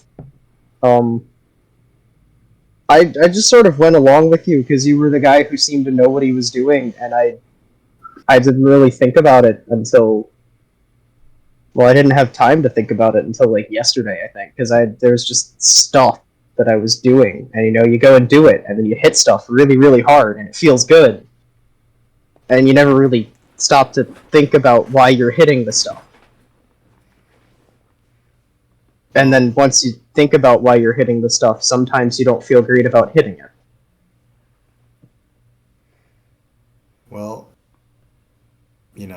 sometimes you think that fighting and hitting your way through all your problems will solve it, but that's not always the answer. Yes, I hit things. I Mhm. to fight off villainy. But not every problem needs to be solved that way. And not everyone has it in them to do that, even if it is for the greater good. Sometimes people might not see it that way. So, do you feel comfortable with fighting off people who you see as bad? I'm really, And really good at hitting stuff, right. but I was never really good at thinking about stuff. Well, I think we can work on. So you're thinking about the people that we're fighting, right? Uh-huh. Do you know what they do? Do you know why we're fighting them? Well, they burn down towns, Yeah. and they Do you yell a see that? lot. Do you see those as things that they should be doing? No? Do you think that there's people that they're hurting? Yeah? Do you think it's your responsibility to stop them? I don't know. Seems like somebody should. You're doing it. So I don't see why I shouldn't help. Well, the question is, though, do you think you should be doing it? It doesn't matter. Don't think about me in this. Ask yourself that same question. What do you want to do? You've been going along with everything, and I'm appreciative of everything that you've helped me with. But what do you want? And I'm like begging, please, some person just have a sense of self. No, it's One person that I'm talking to have a sense of Okay. self. so I am better at writing this than I am at saying it out loud. What I am attempting to convey with this is that he is very okay with hitting people. He just wants to make sure you're pointing him at the right people. Because he is not good at imagining things on that scale. Okay, so basically I'm trying to tell him that I am trying to do the right thing. Yes. So I look him dead in the eye. I just go, can I tell you a little secret that my masters taught me? Uh-huh. Everyone in the world thinks they're doing the right thing, or wants to do the right thing, or thinks that what they're doing is justified. The truth of the matter is, nobody ever agrees on that. That's why wars happen. That's why disagreements exist. But do. you're what I helping think- these people. And he Because I gestures believe at the that. people of Vogler. Because I believe that the people of Vogler are worth protecting. I think that they need protecting. And I want to do it because I believe, and I swore to myself, I swore to the people of my monastery that I would protect those who are being preyed upon. That's what I believe. Well then, as long as you're pointing me at the right people and we're doing the right thing, I think we're going to get along all right. All right. I just want this guy to think for himself, but that's a pretty tall ask. This is Hector we're talking about. Keep that in mind. I'm sorry, but this man is barely literate, and he has a wisdom of -2. Thinking for himself is not hard, but thinking broadly very much is. He's only point is- slightly more interesting than a plank of wood. Give him a break.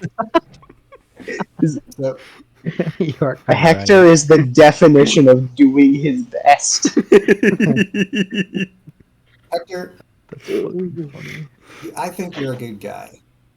And you know what? I take the quarterstaff that I've been using this whole time and I hand it to him. I So, want you to hold on. I want you to hold on to this for me. It has done wonders for me. It's not hard to use. You know how to bonk? with absolutely no warning, he flips the staff through like a 5 or 6 second kata of just perfect form Jesus. in in a motion designed to eviscerate an enemy larger than him. Like the sort of thing you would do to drop a boxer immediately. Oh, jeez. He snaps it to attention, flips it back up. It's a pretty good stick, yeah. I look at him like, I'm gonna let you hold on to that for a while. Take good care of it. And this is to show that I trust you. Because you trust me. Thanks, boss. No problem. And yeah, because that thing is very important to Ajahn. It's actually it's a piece of mast that Bispin Greenshield, like ripped off of a ship. So, yeah, so that is like an actual like memento that he's giving Hector to show his trust. This does seem to make sense to Hector intellectually, but he is not a very emotional guy. So it is not like he doesn't burst into tears. He just sort of like nods. He understands what you're doing, but has no idea what to do in return. Yeah. But congratulations, Hector is now level 3. Let's go. Yeah. And he's apparently like, and he's also a badass. I mean, I already knew he was a badass, but now he's like a. He has expertise in polearms, doesn't he? Yeah. He has expertise in polearms. Yeah, that's what I thought. That's all right then. Okay then. He's been holding himself back using his fists. Wait till he uses a polearm. No, he has expertise in unarmed strikes, polearms, and the use of simple weapons. Ah. All right. Well, Damn. Okay. Well, the quarterstaff is both. It's a simple weapon and it's a polearm. So. Yes. So here's what happens when Hector, in particular, reaches level 3. His basic attack now has the reach property. Oh no. Oh no. And 3 times a day, he can perform a multi-attack of 3 basic attacks. What? That's man. That's actually sick. That's awesome. All right. So, congratulations, you have a level 3 follower now, with a special ability. Sick. And I will remind you, followers hit if you hit, and that is true of all of their attacks and abilities. So please just do your best to remember that Hector exists. Yes. I will, boss. Like, if you hit someone even once, he can absolutely eviscerate them. Sick. So not only will Argon be able to flurry of blows, he can flurry of blows as well. Oh no! Bomb squad. What You up? guys have been ignoring this dude? Well, he couldn't do that before, but he can now. Dude, his basic attack is 2d6 plus 3, and you're just like, nah, we're gonna forget he exists. Jesus Christ. Okay, I've learned my lesson. I have Hector. I'll use him. Hector, who definitely, totally, actually exists. Yeah. Okay. Yeah, we forgot about the follower who's kind of a badass. What? Yeah. Kind of fucking cracked. Great. Yeah. Yep. He's a. Yeah. So, with that, I'm just gonna kind of like, I'm just gonna be on my way and just kind of like thinking to myself, I'm like, I swear to God, if Hector throws that thing in the fire by accident, and just walk away, and I'm gonna like make sure he doesn't accidentally like forget that and put it in the fire. He seems to have produced an elaborate leather strap meant to bind it to his back in a not exactly a like greatsword fashion, but like offset to one side, so it's out of like the way of his legs. Yeah. Okay. It's just this sort of chest back strap that is specifically designed to fit some kind of polearm in it. Yeah. I believe the actual technical term is a barge. I'm not sure about the term either, but Yeah, I'm just like, okay, yeah. we're good. Yep.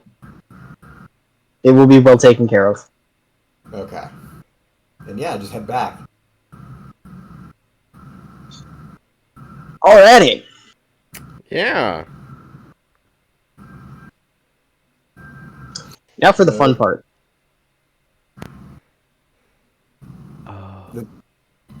I don't like the way you said that. Oh no. Oh, now we're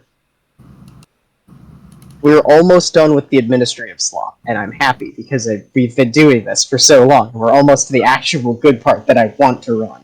I'm assuming my part's next. All of you come next. Oh boy. Okay. So we're going to wait for Swampy to get back because Swampy is busy at the moment. I have pinged him. When he gets back, Yeah. hello. Yes. You are going to be hired to do a thing for Calaman. Okay. Raid Castle Waybreath? No, not White yet. Run? No, not yet. Off to raid White Run. Let's go. Steal all this For the Empire! No, you are going. I lost my tab. Where did it go? There it is.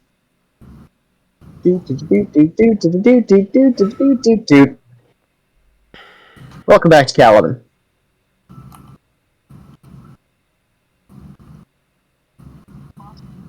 So, as you were all more or less gathered in the tavern, because I need you all in a central location for this. Yep. The door opens, admitting one Garrett Hightower, Raven Uthvogler, and Lady Perth, with Lady Micah trailing OMG. quickly behind. OMG. They just walk into the bar as well? Yep. Oh boy. So they enter, and Raven and Garrett sort of stand to one side as Perth, very formal bow. I trust the lodgings are to your satisfaction, and they are treating you well. They're simple, standard, and well maintained. More than enough for me. I'm a man of little True wants. that. Excellent.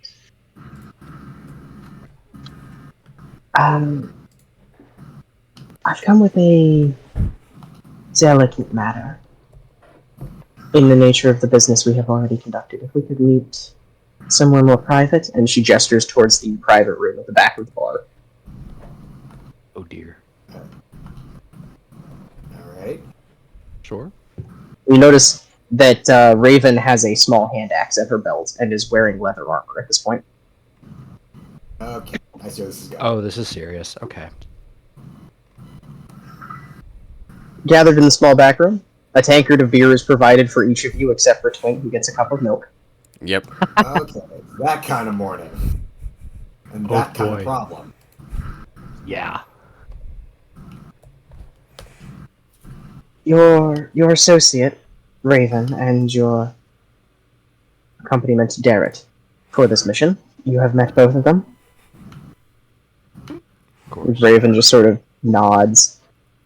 It's time to get our own back, I think.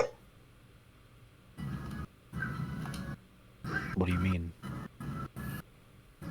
Well, she can explain, but I'm joining you for this one. Okay. No The complaints. mission is simple. The Real Watch outpost has been taken, and we intend to take it back. The Kalaman Guard, as discussed, cannot operate outside of the city in any considerable measure for the moment, which is why I come to you, and she gestures specifically to Dwarfos. I had a hunch. Alright, here we go. Mm-hmm. Your companions, of course, are more than welcome to join in, but I need you in particular as acting captain of the Ironclad Regiment for the time being. Yep. We would like to enlist your services in the siege of Wheel Watch Outpost. going to be necessary because last time we were there was far too many. There was so many numbers that if it was just the 5 of us, it would not have gone well. Indeed. You did well in disrupting their operations at the ford. Regrettably, our preliminary intelligence suggests there's an even larger contingent at Wheel Watch itself. Oh boy. Do we know roughly how many? We know 50 for certain. Possibly more. Ouch. Okay. Wheel Watch is a toll castle along the main trade route. It is our primary border between Alaman and the rest of Nightland. It is a sovereign outpost, and we intended to take it back because if they're going to siege us, we need the supplies that it can offer. And we need to be certain that it is not a fortress held against us at such a time. It's far too valuable. Okay. Your associate Raven and several dozen volunteers from Vogler and from the City Guard have stepped forward, but we need your manpower and your resources. That can be arranged. With, of course, proper compensation. We are a mercenary group, of course. Of course. And Micah produces from her satchel a very, very thick sheaf of parchment and just kind of slams it on the table in between the two of you. Wait, who slams it? Lady Micah, the bodyguard. Okay. Yeah. Yep. Standard contract, 7,500 gold pieces for the company. Bonus of 30 gold for each of the officers. Presumably that's who we have gathered here, as she sort of looks at everyone at the table. Okay. As well as your typical commission from Calaman as sworn members of the Guard. Okay. Yeah. So 7,500 is the standard rate for hiring a company of roughly your size for a job like this. That's kind of what I figured, yeah. Mhm. Keeps it pretty simple. It'll roughly work out to you will all get 100 gold out of this.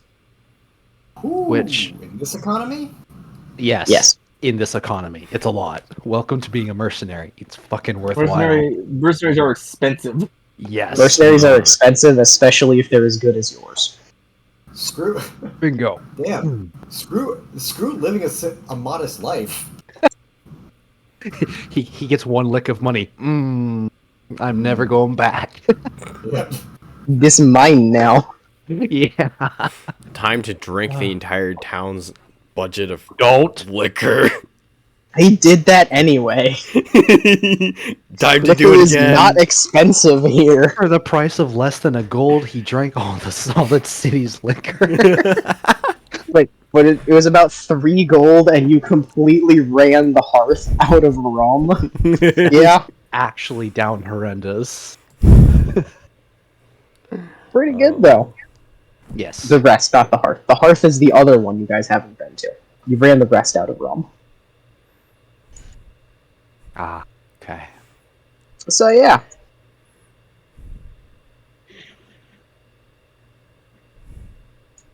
This does come with a stipulation.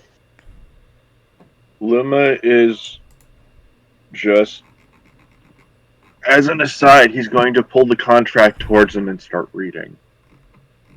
Go for it. Please make me an intelligence saving throw. Oh. What are you trying to do? What are you trying to do? No. He's trying to read the 16-page contract. It's legalese. I'm probably better at reading this than you are. No, What he did you was an officer in his own mercenary corps. He's dealt with these before, and he's educated for these because he's He has. He has dealt with these before. lordling. Okay. I still need an No. intelligence saving throw, please. Yeah, working on it.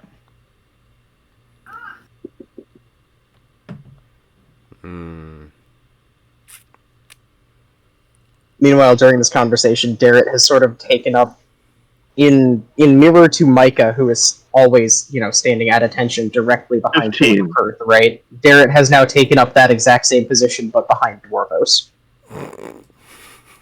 He looks very official in his bright blue painted armor. Oh, good. Wonderful. He's doing Does he pretty actually look well. far better put together than he was when he first became a knight? He does, and good. it's the same armor you gave him from Becklin. It's Yep. just been painted in Calaman's silver and blue. Okay. And he has a helmet similar but not identical to what she had tucked under his arm. She had horns on her helmet because she was a Knight of the Crown. Of course. He's a Knight of the Sword, so he has effectively a wreath of flames sort of emblazoned around the top, but they're just sort of embossed. They're not three-dimensional. Okay. He's doing pretty good for himself then.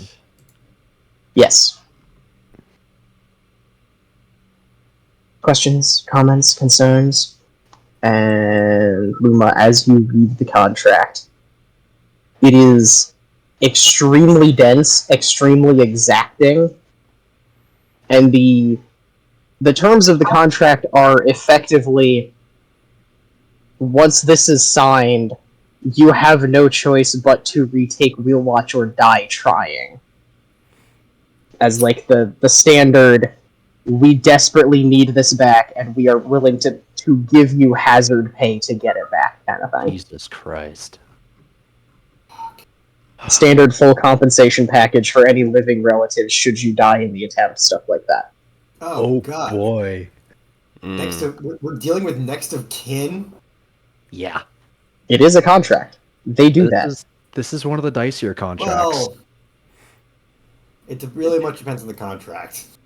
The Lady Perth is asking a recently decimated mercenary company and their ragtag band of barely functional officers to retake a military complex. We're What do you mean barely we're not officers, functioning? but we're some guys. We do pretty damn good for ourselves, thank you very much. I mean, two of you are teenagers, and one of you is effectively a teenager. Oh my god. What, me? Yes. No, you're actually a Twint teenager. and Fawn, or Twint and Leica, rather, are actual teenagers. Mike is effectively a teenager. Oh. By elf standards, yeah. Yes. By all standards, yeah, you are just a teenager. And then I have over 100 years over everyone else. Yay. Actually, Luma is also similar. Oh, so it's even better. Yeah, she's hiring a whole bunch of just effectively lethal kids to go do this. She's not taking any legal chances here. Dwarvos Yeah. and his gaggle of fuckwits. Does this contract, if I may ask a few questions, Indeed. does the contract have any stipulations for the state of Wheelwatch by the end of this raid? It is a siege. We expect some damage, so long as it is a functional away castle by the time we are done with it. Whatever is necessary. We can rebuild the walls if we need to, but we prefer not to rebuild the entire fortress. Oh Okay. no. Noted. And also, the forest surrounding the fortress is sovereign resource, and we would prefer no forest fires or major landscape changes if they're not absolutely necessary. Damn it. Well, we're doing this because we need their supplies, right? So I guess Correct. we can't just burn down the natural landscape. The town immediately surrounding Wheelwatch is one of our largest logging operations in Solemnia. Ooh, we can't go scorched earth then. Okay. Hmm. All right. Do you It have is the a source of layout? most of what we build our ships out of, yes. Do you have a map or a layout, something that we can refer to, so that we can actually plan an attack accordingly? Yes, please. I was just about to That's... ask. I do, in fact. Perfect. And she starts rummaging through Micah's satchel for her, while Micah just sort of sighs. I could do that, right? Oh, nonsense. Luma is going to pull Dwarvos off to the side a little bit and If you give have him a something to say, you quick can just- rundown of everything that's in the contract that he understood from it. Just he's done this a couple of times for his superiors prior, where he just reads through the contract and then gives them a rundown of what's in the contract Okay. while mind if they I- discuss. quick- Ah, you're a While they're- paralegal. While they're looking for the map, That's what I do. I can also quickly go over or read through the contract. Yes. Okay. So the Ironclad Regiment has previously been hired by Calaman in its distant past, mostly when it was still under control of Iceman. Okay. So you have seen basically this exact contract before. The stipulations regarding next of kin are new, but not strictly unusual for a contract like this. Got it. Especially one of the this is what I would consider probably a higher caliber contract. A high Yes. profile. Yes. Very much so. This is something they trust your company to do because your company has proven itself in the past, and also you're currently more or less their only option. Yeah. So we have our roughly band of 75 mercenaries. Uh-huh. Right. Our little crew of comrades. And then you said a couple dozens or so of other people and guardsmen? Yes, it's going to work out to about 20 people who are going to be effectively green recruits. Wait, 20 people that are what? Greenhorns. Got it. Okay. Oh, boy. They have fought before, but they are not trained mercenaries. Yeah. They're all just Will people Derek like be Raven, joining? basically. I I see. just kind of look over at him. Say again? Derek, will you be joining us? I can't at the moment. I have another assignment. And he looks, for as professional and put together as he does not look super happy about this other assignment. It's just plainly written on his face. Yeah. It is necessary, however. We all get those every once in a while. It's okay. On the Roll20 is the map that she provides you, Oh, complete with detailed interior of the fortress. Oh boy.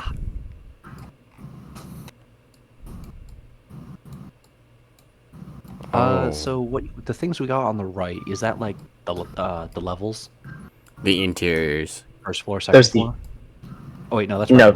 those are it's just a 2-story fortress. The second story is like storage and whatnot. So this is the ground floor of both sides. Okay.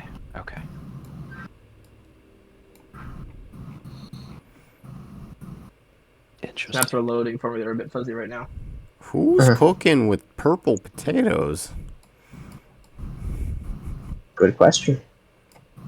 We're making a purple stew. Yep. We're making a purple stew. Purple potatoes With rock. purple tomatoes and purple potatoes, and we want you. You ever Anyway. had ube? I love ube. I have not. I don't actually know what it is. Ooh, Purple ube is potatoes. delicious. Fair enough. They're literally like, imagine the color purple. That's what color they are. Like, they're used in a lot of Southeast Asian like dishes. They're awesome. Fair enough. I respect what you're doing with that ocean, but my color purple, I suspect, is very different from yours. Yeah. Mine is not edible. Mm-mm. Fair enough. Alrighty. So this is the map. Is it just me, or are the maps off to the side kind of blurry? I think it's just you. Shouldn't be. Looks good on my end. No, that's just me then. Okay, so this Average is sometimes is a little funny. so this is what we're dealing with, right? Yep. So, from the look of it, basically, we can either take the roads, which, controlling the bridge and fighting on a bridge is terrible, right? Yes. It's gonna We suck. also are dealing with a land route for reinforcements. here's what I'm thinking. Who do we know who can breathe underwater and can move along a river and be all sneaky like? Yes, I wonder who. Ah, Who Yes. indeed? Hector, obviously. Yes. I don't even know if he can swim. Hector's a the, fisherman. Yes, he can swim. the native Yeah, he can swim. the native aquatic Hector. Yes. Now, I assume, Leica, would you be okay with this? You will, of course, have the full I'm resources not- of Calaman at your disposal for this contract. I feel I should make that clear.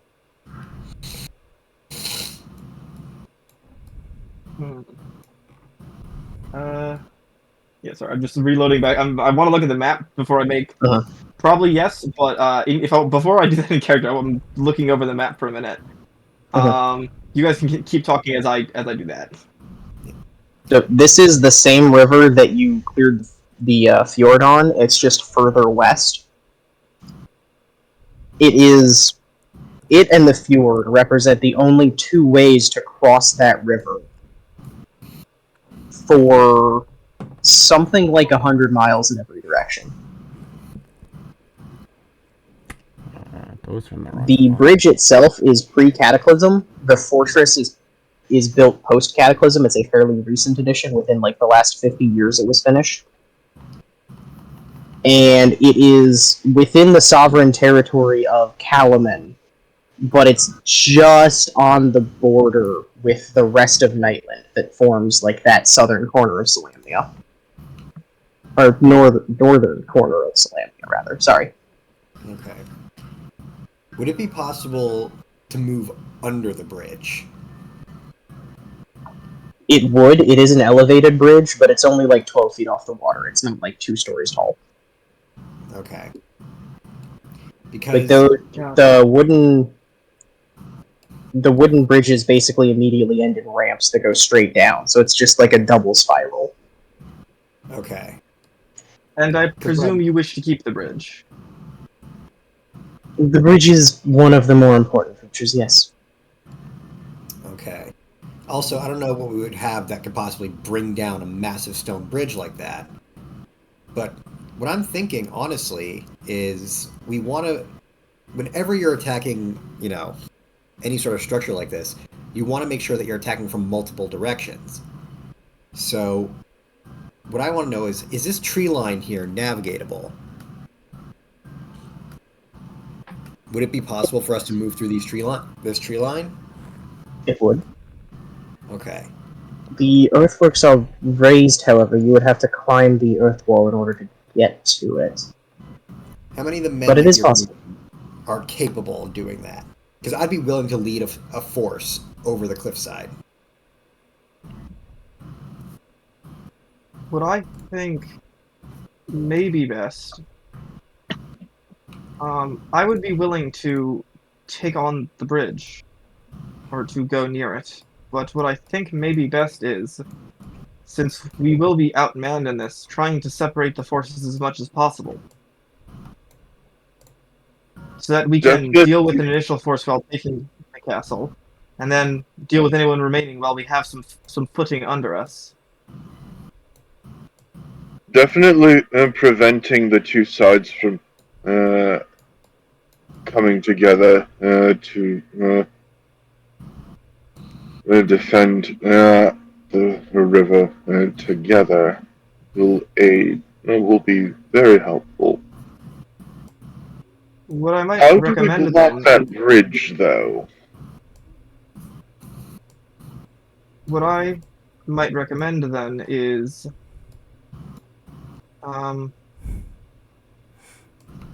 if I'm going to take something on the bridge, taking a few members of our force with us towards one of the castles, trying to convince them that the threat is there before moving the others into the second side.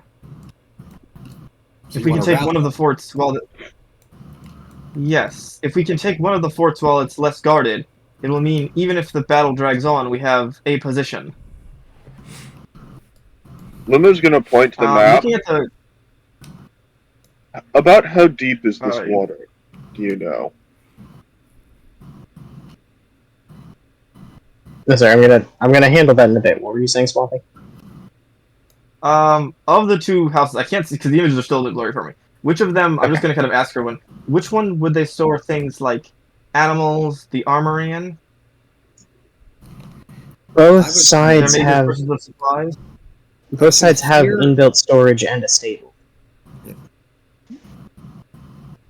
Which one do you think they would favor? So you want to corner them? Well, the thought is, if we have to lay siege, which it seems like we will wind up having to do at least on at least one of them, it may be best to pick one, convince them that we're attacking it, before striking quickly on the other one. Once we have one, lay siege to the other.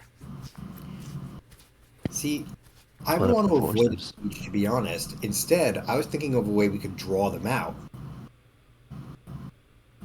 Here's what I'm. Can I break this down? Now, You're welcome to. yes, my guess is they probably won't be expecting an attack from with a force from a tree line, as they'd most likely be expecting them from the roads. What I'm thinking is we lead a portion of our force come through on this side here, either from the trees or what have you. That will force them to do is either draw them over to the far western side of the actual encampment, or or if possible, to push them down the roads. And then we have forces waiting for them on either side. And then from there, we can form a pincer, moving in all three directions. Because we want to get them outside the walls. I will be And- right back, guys. I have to do something really, A really siege, quick. a siege will drain resources. A siege will drain time, both of which we don't have, and we don't have any Do we siege not? engines. How quickly do you need this fortress? As quickly as possible. All right. So we don't have. And do you have any type of siege engines? We have mages. Mages are siege engines in and of themselves. And they need to get over the walls. We do not have battle mages. No, we can spare. We can spare defensive ladders. We may have a tower, a siege tower, that is. Calaman has not truly engaged in siege warfare in the entire time since the Cataclysm. The So- siege tower would be too bulky and we'd have to run it up the road. They'd see it coming from miles away. I think Ladders it might be helpful. best. Do you have carts to spare?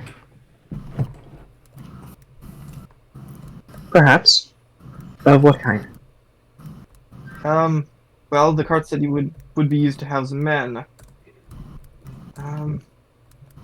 If we do want to distract them and think that we're attempting to come for, question is the road, which side is the road on, of these two castles? Like, does it come in towards one of the specific towers or somewhere near the middle?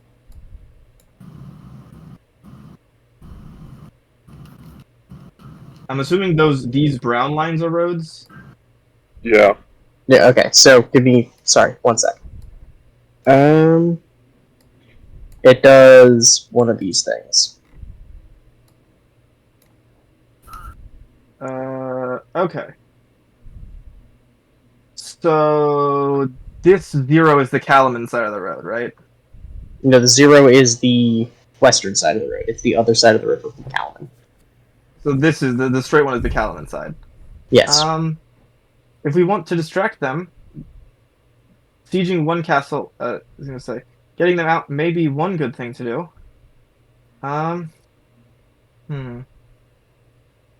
I think it would be. We could do a potentially- merchant caravan coming from Calaman, or we could potentially load carts full of scarecrows in I was fake thinking armor. the latter. Taking potentially the siege engine and a few carts with a few men simply to lead them down the road towards it. If we then use, and I kind of motion towards Ajan, the plan of attacking from the forest with our men, we can. I was going to say we could have them focused on the road and trying to prepare for a siege from that direction, while men swarming on the back. And as people flood in from the second castle, I could potentially lead a few men there, as it's strapped since it will have the majority of the remaining resources, but very few people guarding it. Using the battle tower here, we could potentially gain access to this ramp, which would be sitting above the road. At which point we could push a small force onto the bridge, blocking this egress, and the remainder of our forces can come up the cliffside and breach the castle itself. Once we have one side, then it becomes a great deal more difficult because we'd have to siege across the river into the second castle. Well, that's where my thought came in. Distracting them from one side while taking the other would be simplest. What I am proposing is perhaps, so you and I have kind to take the other. I would say, while so the I'm going to explain this outside of character voice because my brain's a little bit. The idea is to send a few people as decoys with the tower towards the bridge. So towards here. So up this road, down this road. Have the majority of our forces, like Mike was proposing, from these forests coming in from the side. And then while that happens and everyone is flooding over the bridge from this side castle, me taking about 10 or so people, potentially some of you, to try and raid and get rid of anyone that's in this castle.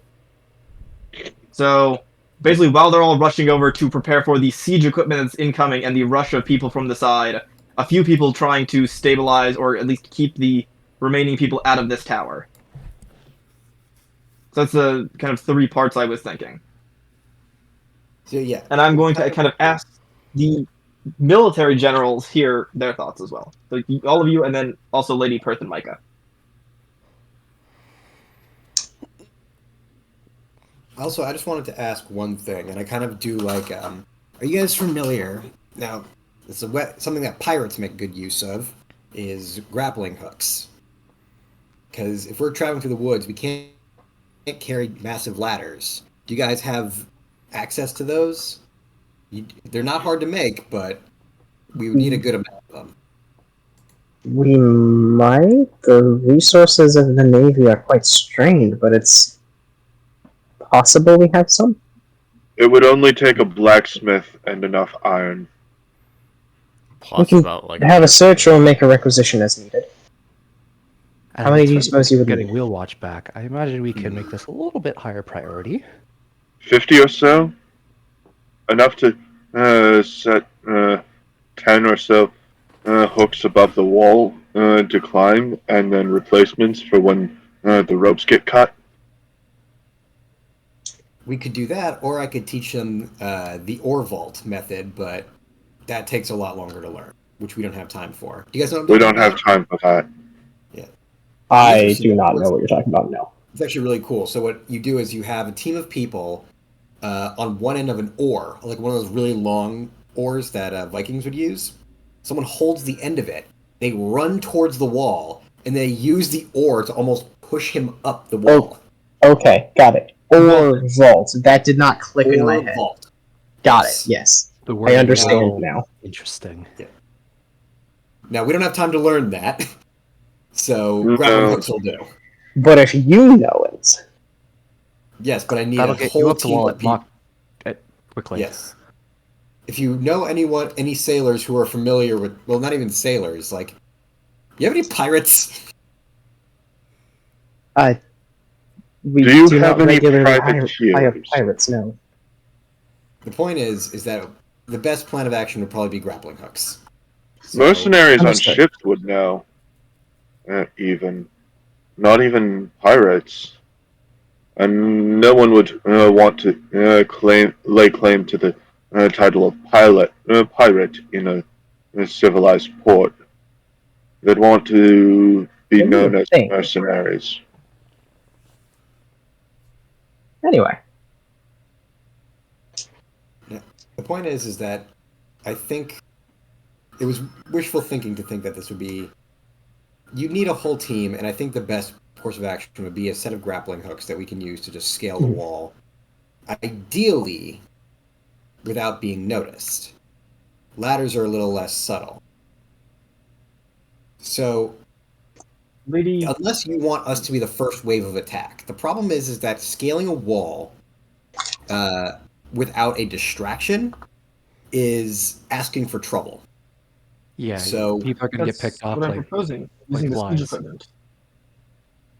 as the distraction, so just as the DM, just to break this down, you have dudes with grappling hooks on this side of the river over here. We're gonna do like this, coming up from the south. I don't see anything. Oh wait, no, wait. No, the wrong tower, I think. Well, you want to bring the siege tower down this way, right? Yeah, I was thinking the same castle, but okay. What castle are all of you thinking of raiding first?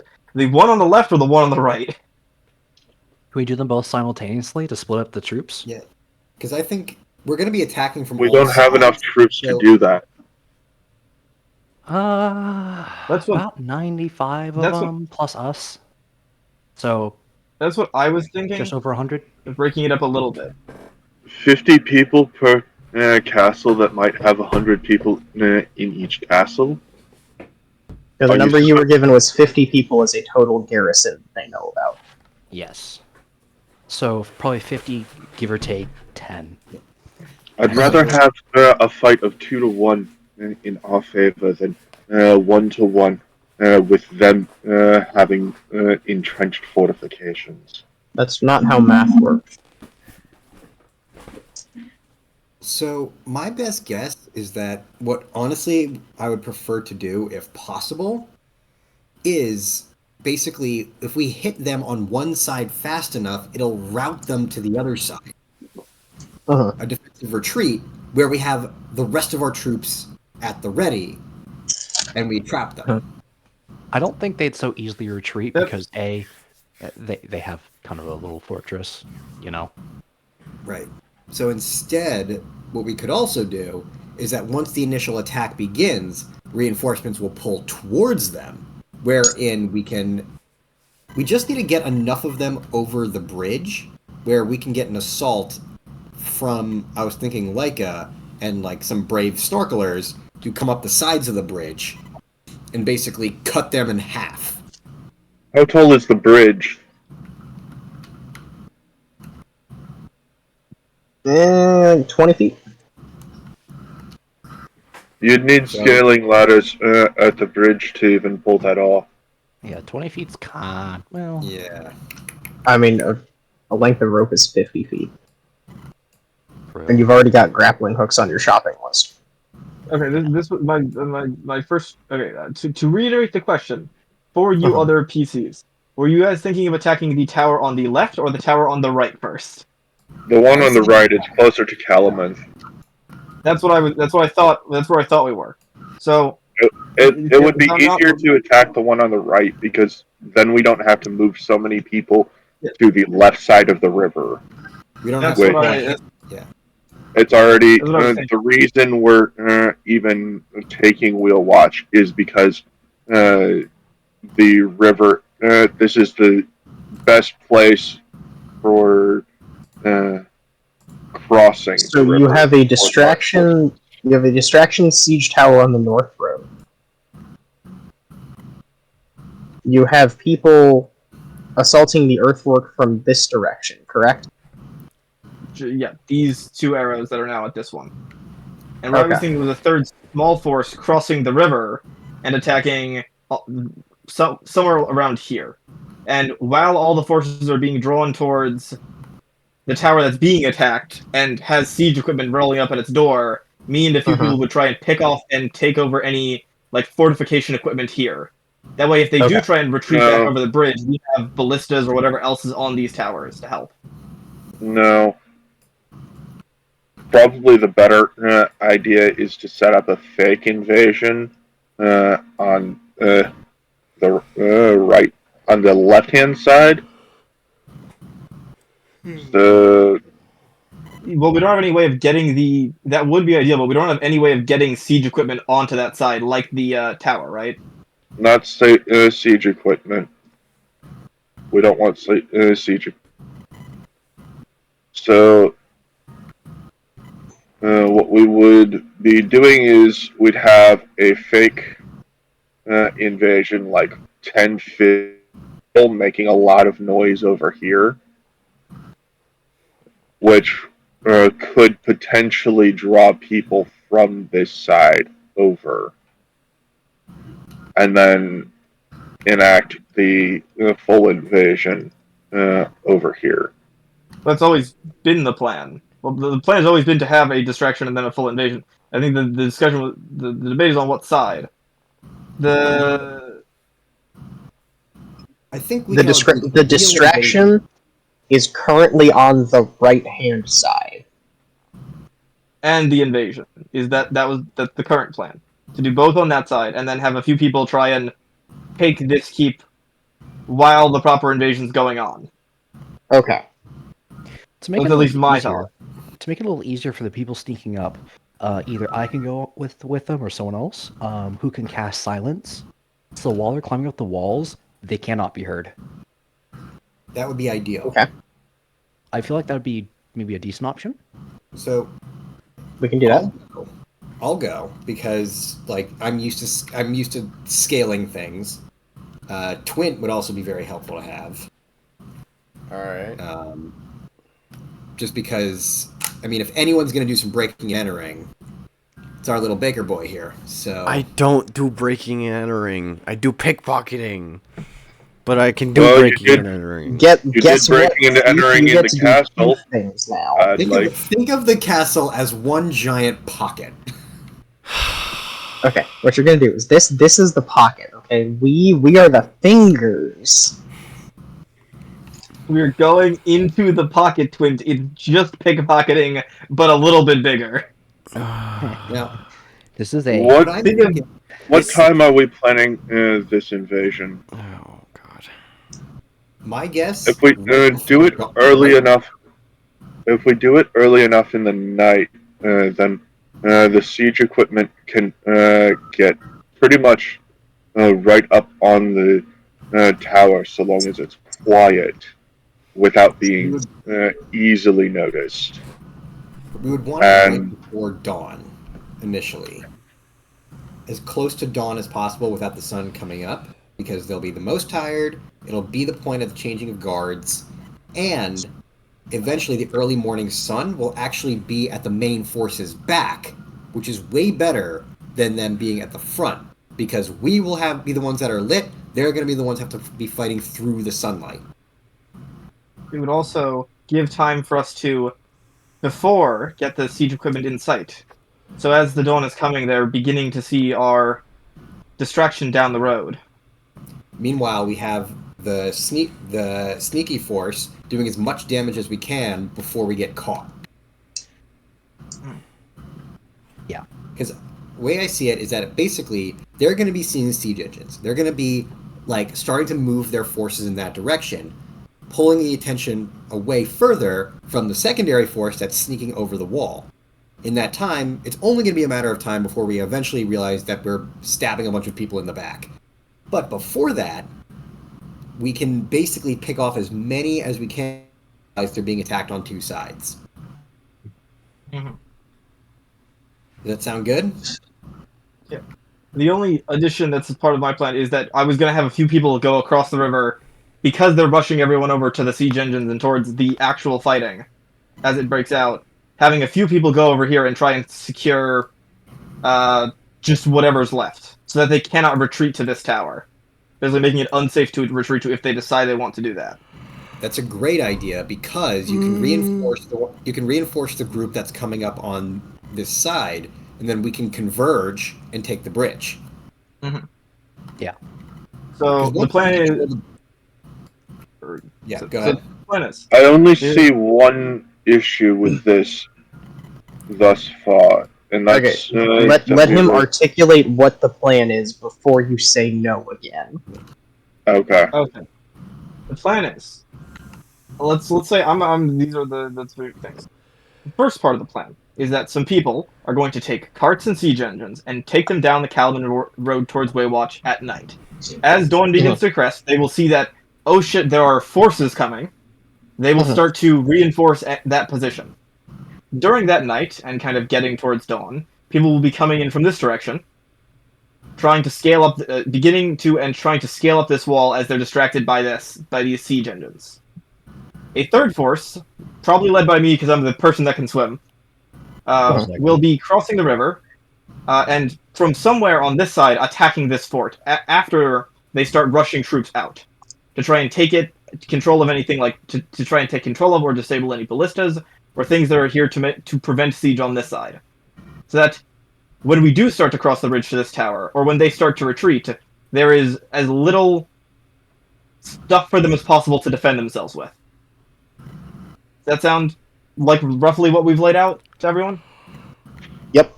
Lady Perth, are there This was- gates at either end of these bridges? Here and here. Yes, there's a portcullis at either end. Alright. Potentially, when the troops move through across the bridge, you can drop the portcullis here, which would prevent them from re-entering into the castle. It's something I'll consider. Secondly, Lady Perth and Lady Micah, you have experience in these matters to some degree. What are your thoughts on our current discussions? You have roughly 100 men with which to retake a way castle. Most are experienced mercenaries. If you have them in the primary force, as part of your distraction, and a small task force coming in from, as you say, the east or the south, to assault them from behind, effectively. It sounds like a sound plan. It could certainly work.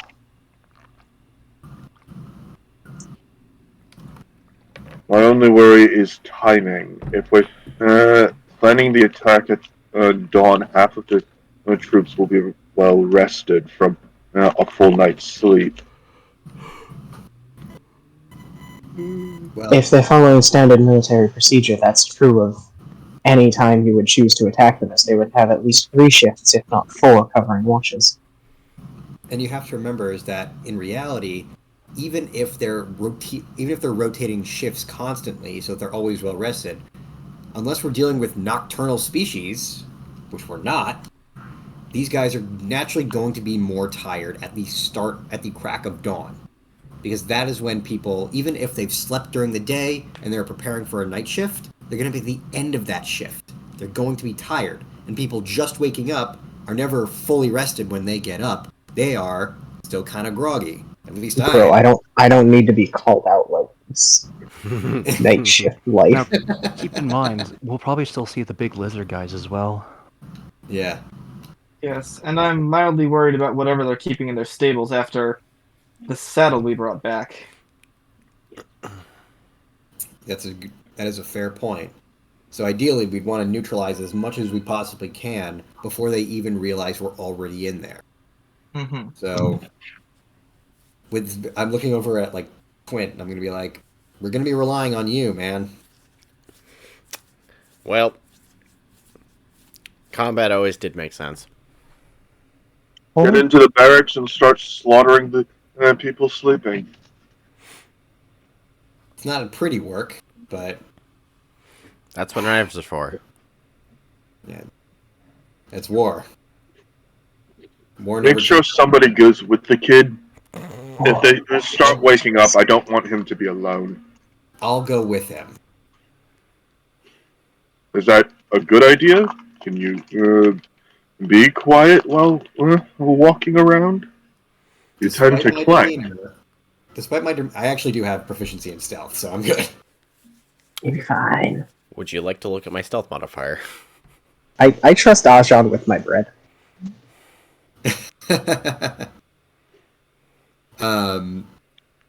I also, Twin, what is your stealth modifier? I assume you have expertise. Plus 11. Okay, yeah, he's gonna be fine. You'll be fine. I He's the have second stealthiest thing you've ever seen in your life. I have rolled a 30 for stealth before. Yeah. I'm. Yep.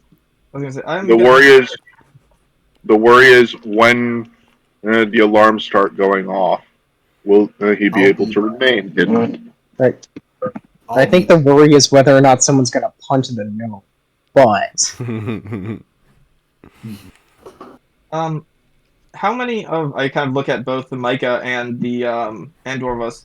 How many of your members can swim? Either of the force that's decided to join us or the Ironclad. Micah's not mercenaries? part of the mercenaries. it is at this point that Raven speaks up. We can help assault the other side. We're all fishermen. We can all swim. Okay. So I'll be taking. I suppose then I'll be taking the people of Vogler that want to contribute across the river to attack after they start rallying their forces at the right tower. I don't know directions on this map. I'm gonna be honest. The right tower. Hold on. Don't you guys have a ship being moored that's supposed to be a naval vessel that nobody's using? Guys, I don't we have suppose Yes. that we have transport. I'm perhaps gonna be honest. The river's not really deep enough for that. Oh, is that an ocean liner? It's like a proper sloop. Oh, okay. Never mind. Forget that. It's not gonna go down a river. No, it'll get caught immediately. Yep. All right, never mind. Ignore that. Consider it ignored. I'm assuming that Ajan himself would have probably realized that, so it's unlikely he would have said that out loud. It's like, yes, let's take this massive sloop down a river. Yes. This ship of war, it is a riverboat now. I imagine he's thinking to himself like, "Oh, they've got a boat. They've got a boat. We can do boat stuff. Their boat can hold like 200 people. Wait, their boat can hold like 200 people. That may be a little bit big to put on that river." Yeah. It's like, let's just pretend I never thought. Let's just pretend, like, thank God I never said anything. Meanwhile, I'm saying this out loud. Anyway, what were they talking about? Yeah.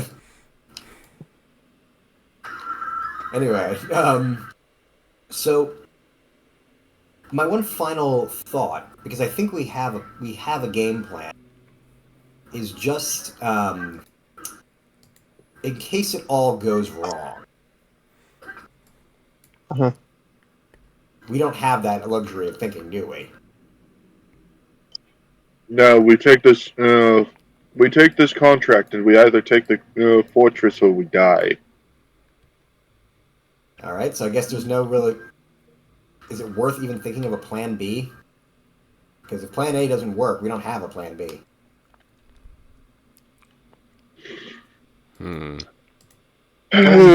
Plan B is made up on the fly after we engage with the enemy, and Plan C is we burn it all down. Worth noting that, Hopefully we never go Luma's to mercenary plan C. company is all currently dead. Okay. Fair enough. So they're planning. I was going to say, Plan A, this. Plan B, survive. Plan C, take everyone else with you. Yep. I can do that. Fourth, Aeolingus! Death! In the words of Charles, this is the greatest plan. Oh, we can do that too. Da da da da da da. That one I don't know. Da, da, da, da, da. That is a Henry Stickmin reference, I believe. Right, Swampy? Yes, it was. Uh huh. Yes. This is This in is the the fourth game. gold. Charles is a pilot for the military working in the third game, and in the fourth one, he just rams himself into literally everything with his helicopter, and by just saying this is the greatest plan, like Oh no, kamikaze helicopter. no, that Valid. is in every game. Yeah. That is in every game that Charles shows up in.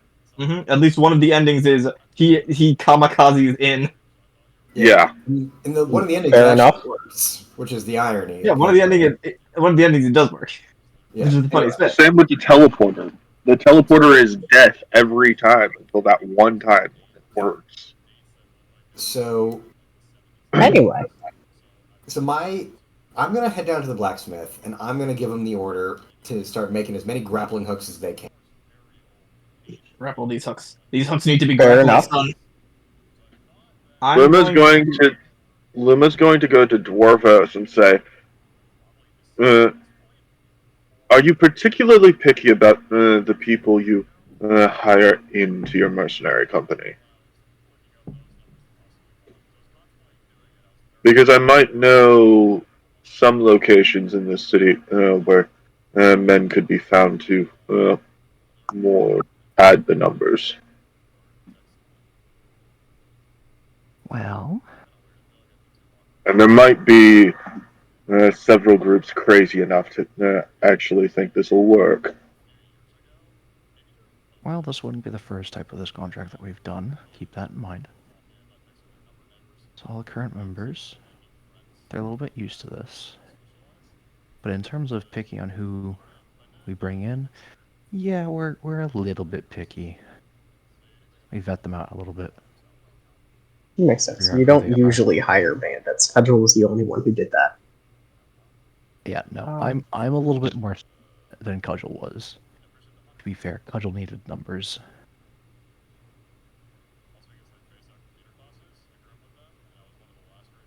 It's possible that we need numbers right now as well.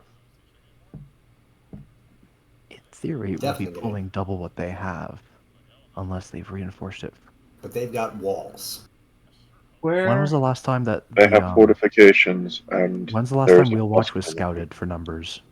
How long ago was that? 3 days. Lady Perth? 2 days. Raven, are you aware of the location of I forget his name, but the noble? Becaris? Mm-hmm. Unfortunately, he is currently holed up in a hotel in the city. He's she's like she's getting actively angry as she thinks about it. I really can't say what he's doing, but he is trying to cause many problems from his position. Well, Are we I talking about think- the rich dirt Yes. bag? Yeah. it would be very beneficial if we could convince potentially him or his son to go on a quest for glory. Oh, don't I worry, they're doing that already. I think if we brought his sword, the one that can cut through things, Walls. I can. Unfortunately, I can answer that one for you, as I have already attempted to hire him, as it would have been a very useful tool for this particular invasion, but he's currently working on a pet project to, and I quote, reclaim his family glory, and is as such not currently available for hire. I thought, well, do you know She- anyone else in the city that would have such a weapon? And notably, she glances at Darren when she says that. Yeah. Limited to the nobles, I'm afraid. And most of them are in Becaris' camp at the moment. Of course. Well, There are gatherings to be had at... What is the place called? Why can I not... How did I just... What? I went to change pages and it kicked me out of the game. Give me one moment. I have to get a map back. Oh, that's hilarious. Just while you Very. get back to say the thought is, I'm gonna express this to Lady Perth, but we don't need. We want the castle to be burned down, but we don't mind if a little bit of equipment is damaged. We have a bridge expert. The thought was if I go in and had someone with a blade like that, I could have them sever the equipment to get the bridge to lower, so that it could be fixed in like a day or two. But just there was absolutely no way they could use it for the rest of the siege. Why don't we just Steady burn Beacon. part of The Steady Beacon is the hotel most of the nobles are currently gathering at. Steady beacon. We can't just burn the bridge. That's rebuildable. Well, we need to get people across it. It was more if we disable the I was gonna say the mechanism for closing the portcullis or for opening the portcullis after closing it. It would give the people that are inside time to do it, to do whatever they need to, and also physically lock anyone else from coming back in anytime soon. A portcullis is designed not to be breachable from one side, and the one side it would not be breachable from is the bridge. Yeah, I do have to ask, are you currently suggesting hiring Lorelei? The very angry bridge rabbit from before. Is that who you're talking about? Not for the siege, but for after. The thought is if we destroy the portcullis mechanism, we can hire her to fix it. Got it. But if we break it, then there's no way they can use it during the siege. Like a little bit of damage, enough to make it unrepairable in the middle of combat, but something that would take like a day or two to fix. Uh-huh. Probably just removing a gear from it. This is an option. Yep. Alright, but you have your primary siege plan set, right? This is it? This is what I'm prepping for next session? Yep. Okay. So to review, you're sending an assault force down the road from Kalaman that is meant to draw everyone into the right-hand fortress, the eastern fortress. You are then assaulting the eastern fortress from the south with a small task force, so that you're kind of pincering them, while Leica leads a whole bunch of people to attack the left-hand fortress and capture that while they're distracted at the other one with the siege that you're doing. Yeah. So to properly siege the left fort, the right fort, and then send a small force to basically make the other one so they cannot retreat back to it or control it. Basically, yeah. Got it. Real quick thing that I have a concern of. Uh-huh. If I go with kind of the second part of this plan, the people grappling hooking, I'm in full armor, not plate mail per se, but it's still ring mail. I am loud. I am very loud. Which you can means leave the we need full frontal somebody. assault for us. We need somebody capable of casting silence. Well, I mean, I could, but I don't have the spell. Dwarvos, you could lead the assault force with the siege stuff. That's what I was thinking. It'd be better off if I'm someone who's actually probably one of us leads the main assault or the distraction assault. The main distraction. You are the most. That's not a distraction. That's just an assault. Okay. Yeah. Wait, Assault. question. The assault that's a distraction for the people that are going to do the heavy lifting. I've got a question. Is the portcullis right on the bridge or right there? 1 second, I'm not on the map you are on. What? Is the portcullis here or there? Both. It's this and this. Okay. That'll work then. Because if it was outside on either of these locations, then we were kind of screwed. How's your token here? I'm pretty sure. Why can't I find it? Where's your token in the city? Where has he gone? Oh, Luma's token? Yeah, I couldn't find it. It's not there. I've My lost the token's gnome. on- My token is on the red temple. The gnome has been deleted. Good luck. So The gnome has left Calumet. Mm. Do Amazing. you remember the red temple from my dream? My gnome's on that map. Glint, you realize multiple copies of the same image can exist, correct? Well, that's the last place I saw him. That is merely where a copy of him is, yes. Okay. I was looking for a token on the city map because that's the map that I was on, and I presumed everyone was there, but apparently not. I don't remember my character ever being on that map. Behold tokens. Cool. Okay. Place yourselves in the relevant parts of the assault that you wish to take part in. I guess I have. There's a wrong tool. Oh God.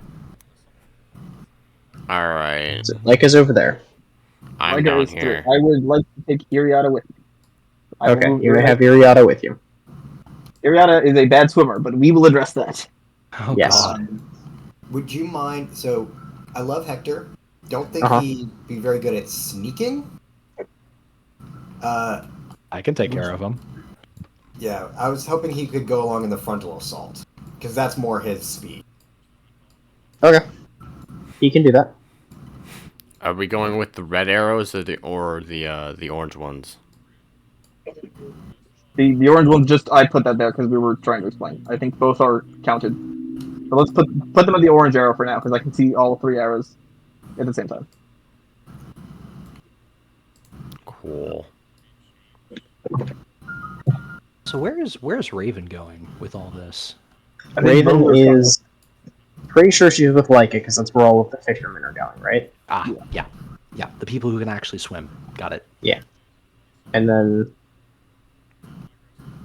Ajan is over here. I'm gonna be on the left side, so I'm gonna be basically coming up from this here. Hold on, please. Show marker, please. There we go. I'm gonna be coming from this way. So you're coming on my force. Yeah, because we are basically going to converge eventually. Because if we're leading a sneaking force, we're going to be pretty low numbers wise, so we need No. a backup force. Okay, hold on. Twin's force is over here. It's on the right tower. Someone is on Arrow 2 because there is someone with these people, correct? Okay, so that's me then. Okay, 'Cause I'm going with Twin. got it. That's what I was trying to figure out. Okay. Yeah. And is Luma going with you down there? Would I Luma suppose that's probably for the best. Okay. well, So Luma is part of the southern force, Dwarvos is leading the northern force, and Leica has a small task force of people off to the left. Vote with people. Got it.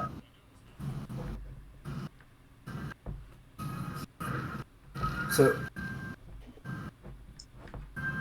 If you have no more questions for Perth directly, she's going to conclude the meeting and sort of return to what she was doing, her own preparations.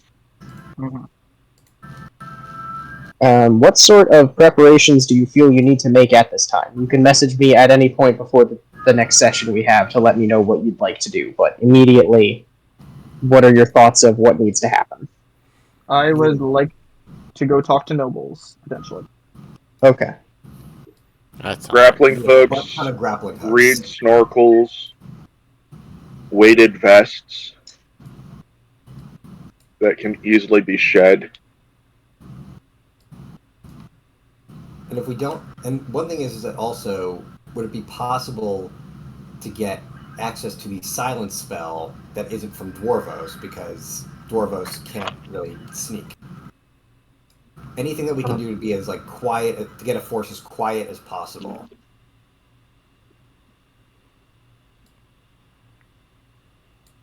The Ironclad Mercenary Regiment has a small specialist corps that it would be possible to take with you. Things like recon officers.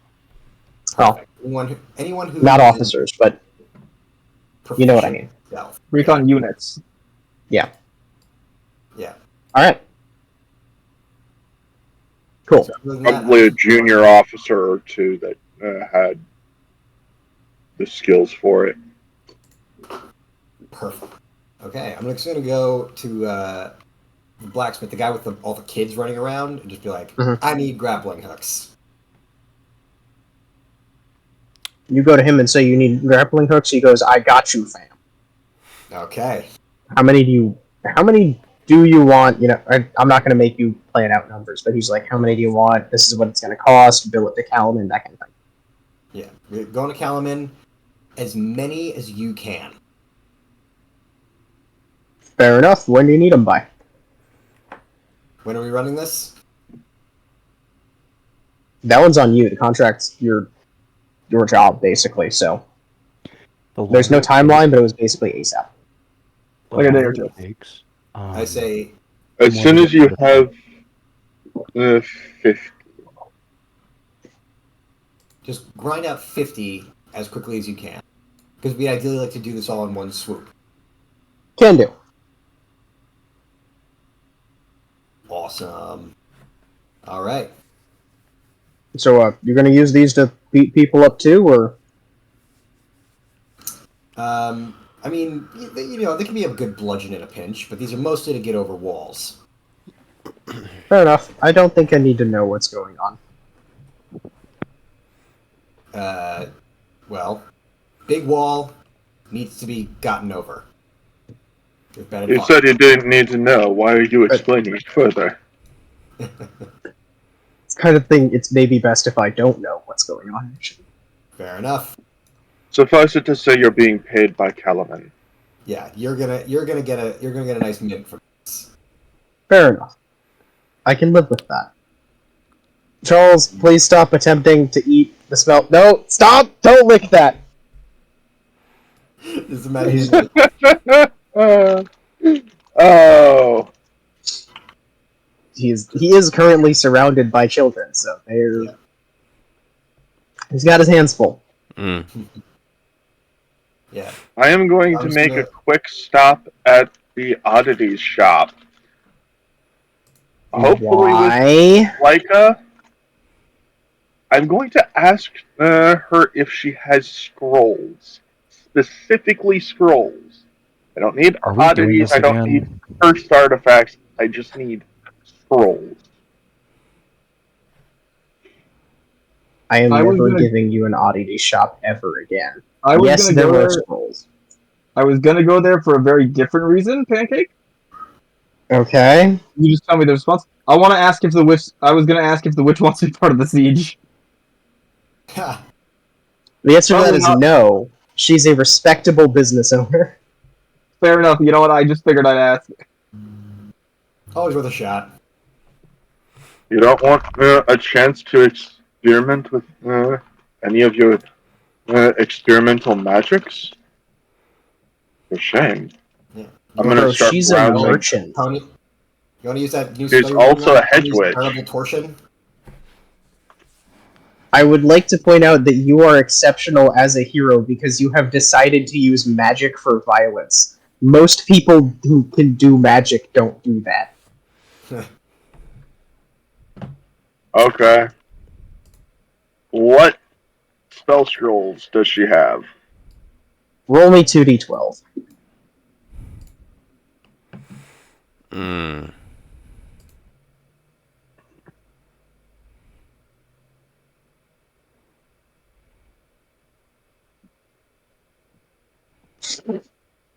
$20. What are the two numbers? 8 and 12. Cool, roll me a d6.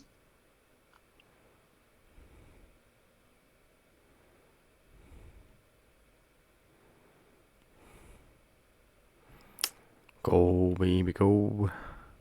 1. Oh. 1.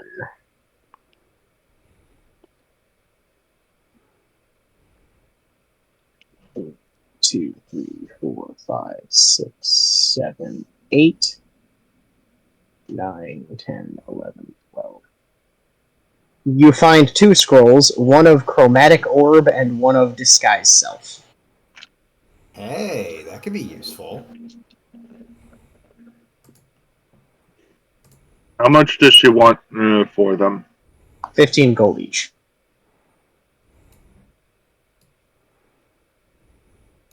If you're I will take short, both. He is short. He's a gnome. It's one of his defining characteristics. I was just gonna say, if you're short, you can just bet on. I'll go fight in the. I'll go fight in the arena tonight, and just bet on me. I take both. All right, you may have both.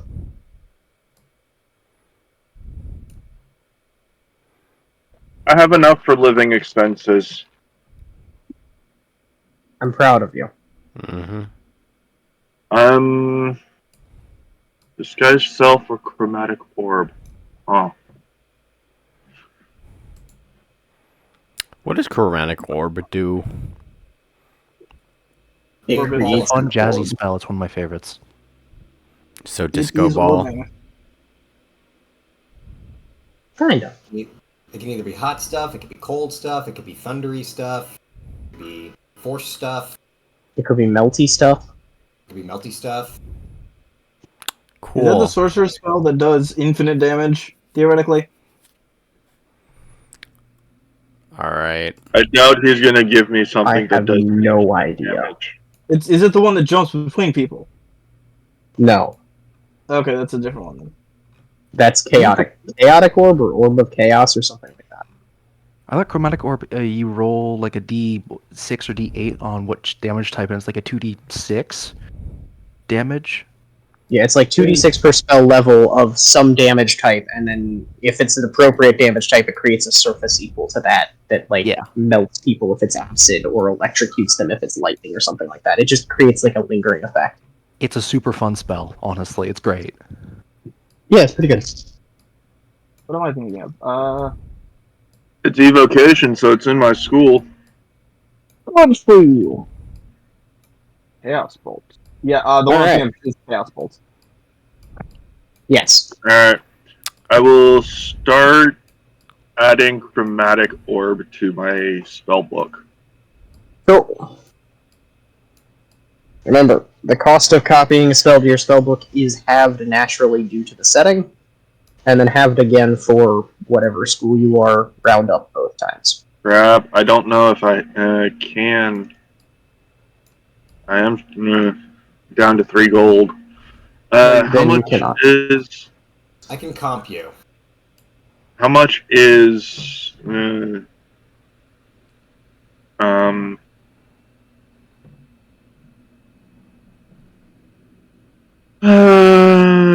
what does it take to put a spell into my book? Spell book. I don't know. I don't play wizards. 25 gold pieces per hour plus 2 hours per level of the spell. It's a first level spell. Naturally, it's half, so it would be 12 and a half. Round up is 13.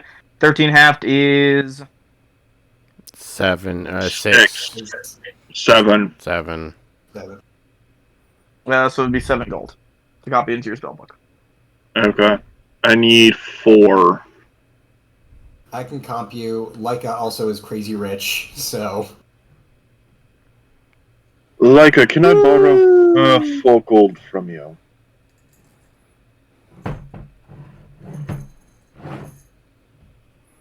No. Moving on. You cannot have gold, but you can have pretty seashells. I was gonna say, you ask Leica for gold, and do you see her pull out her coin purse? She has like 15 gold total, so not Oh. much to spare.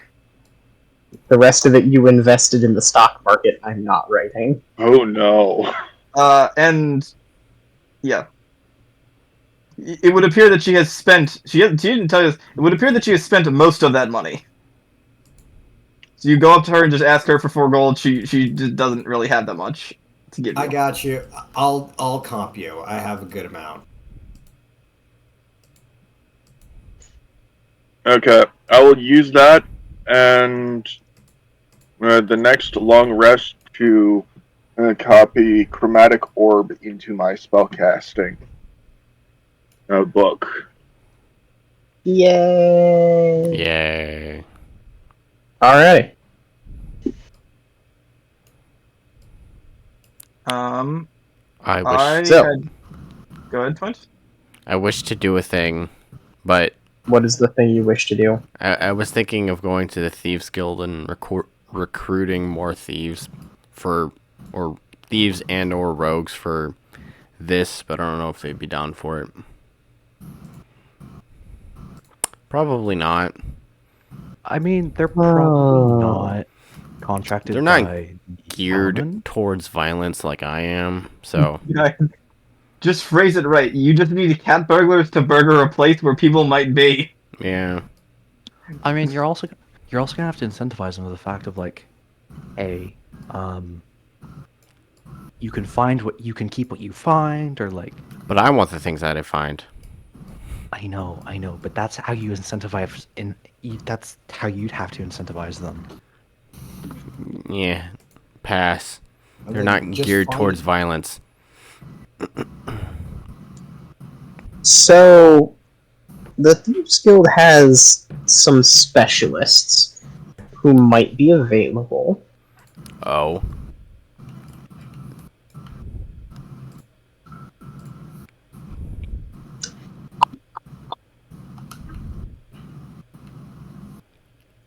I will get back to you on that in a couple of minutes. Does anyone else have anything else to do at the moment?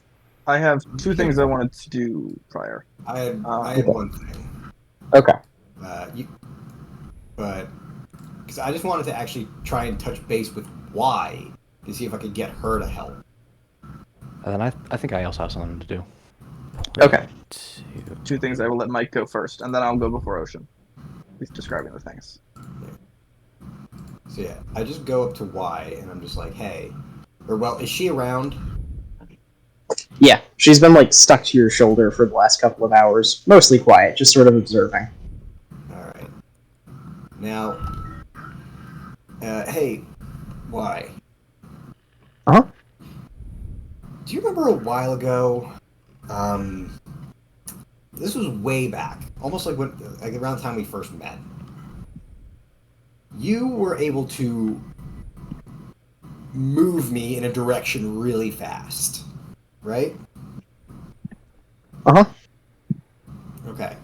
I also know, if you remember, that you had, I think, a while back when we were being chased, you also caused some chaos for the people we were fighting. Remember that too? Mhm. How'd you like to do that again?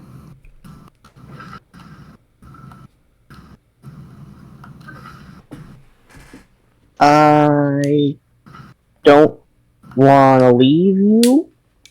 You'll be with me But- when this happens. Maybe. Okay.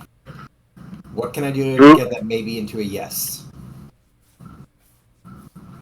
I'm sorry, but Ajans and Dwarvos' voices sound so similar to each other. Do they? Which one? Do they?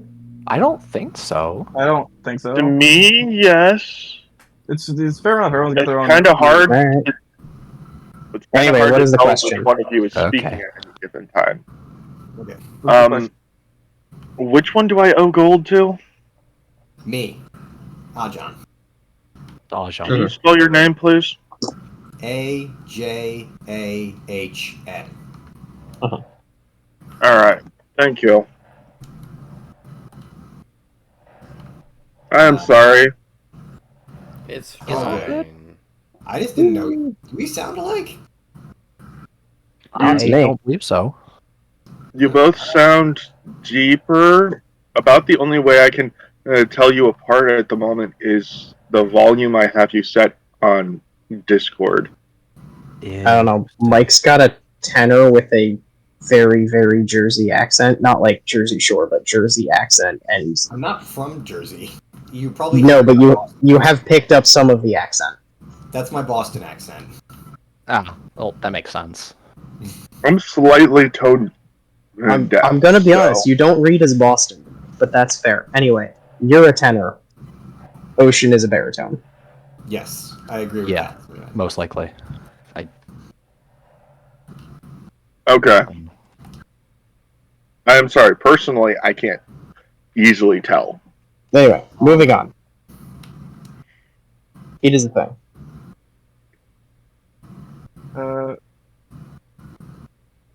So So we were doing Y.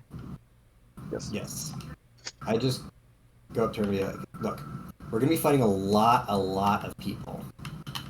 Now, if you can, and I know you can, I'm asking really nicely. Like I'm literally like talking to like a toddler. I feel like if when everything gets, we're gonna be fighting a lot of people. If you can, do some things to just kind of make their life harder, make them stuck to the ground, or like get them stuck to each other, or just do what you do best. Be annoying.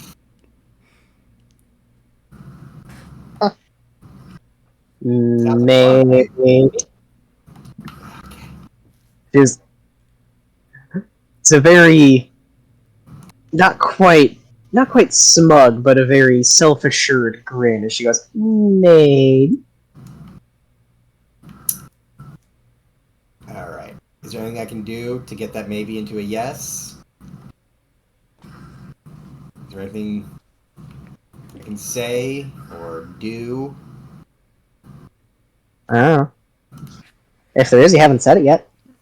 what can I say except you're welcome? You're welcome. You're welcome. Oh God. All right. I'm just gonna trust that when the time comes, you'll do what's right, and that might be misplaced trust, but I have no choice. So funny you should say that. Funny you should phrase it that way in particular. Because pretty much the moment you say that, her smile fades and she sort of like cocks her head to the side. We always do the right thing, don't we?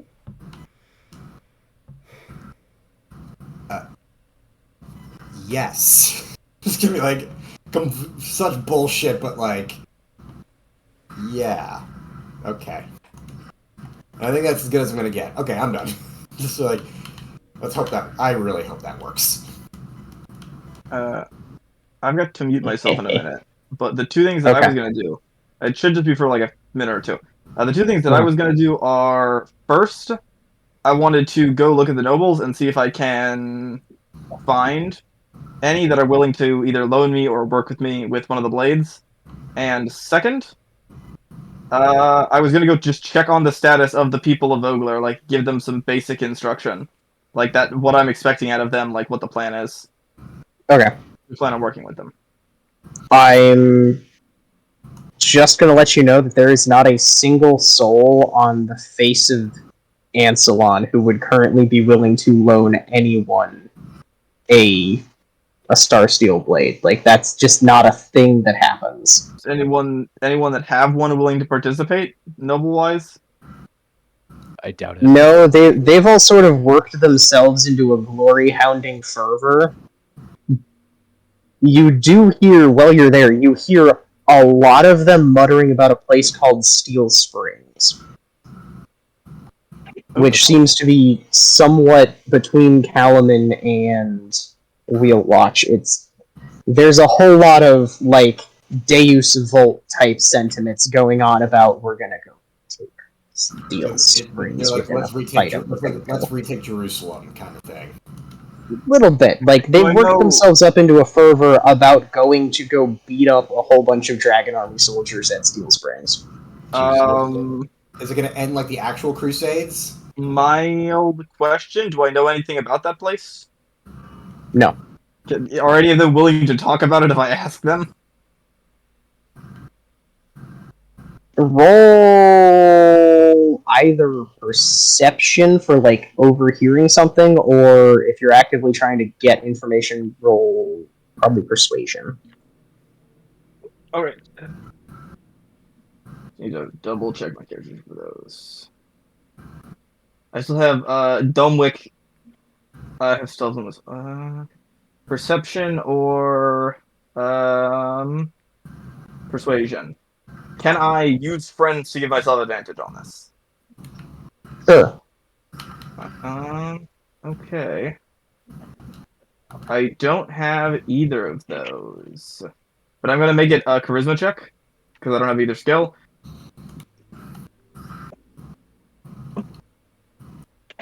And use friends to gain myself advantage.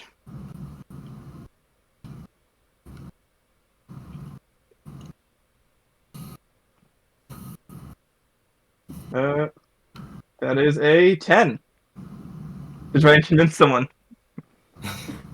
All right. Oh boy.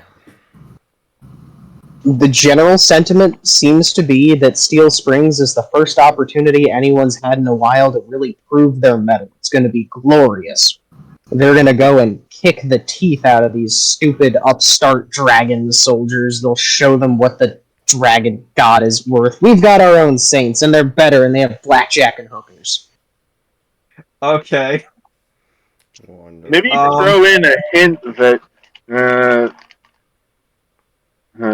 there's more glory in taking a heal wad. I have other ways.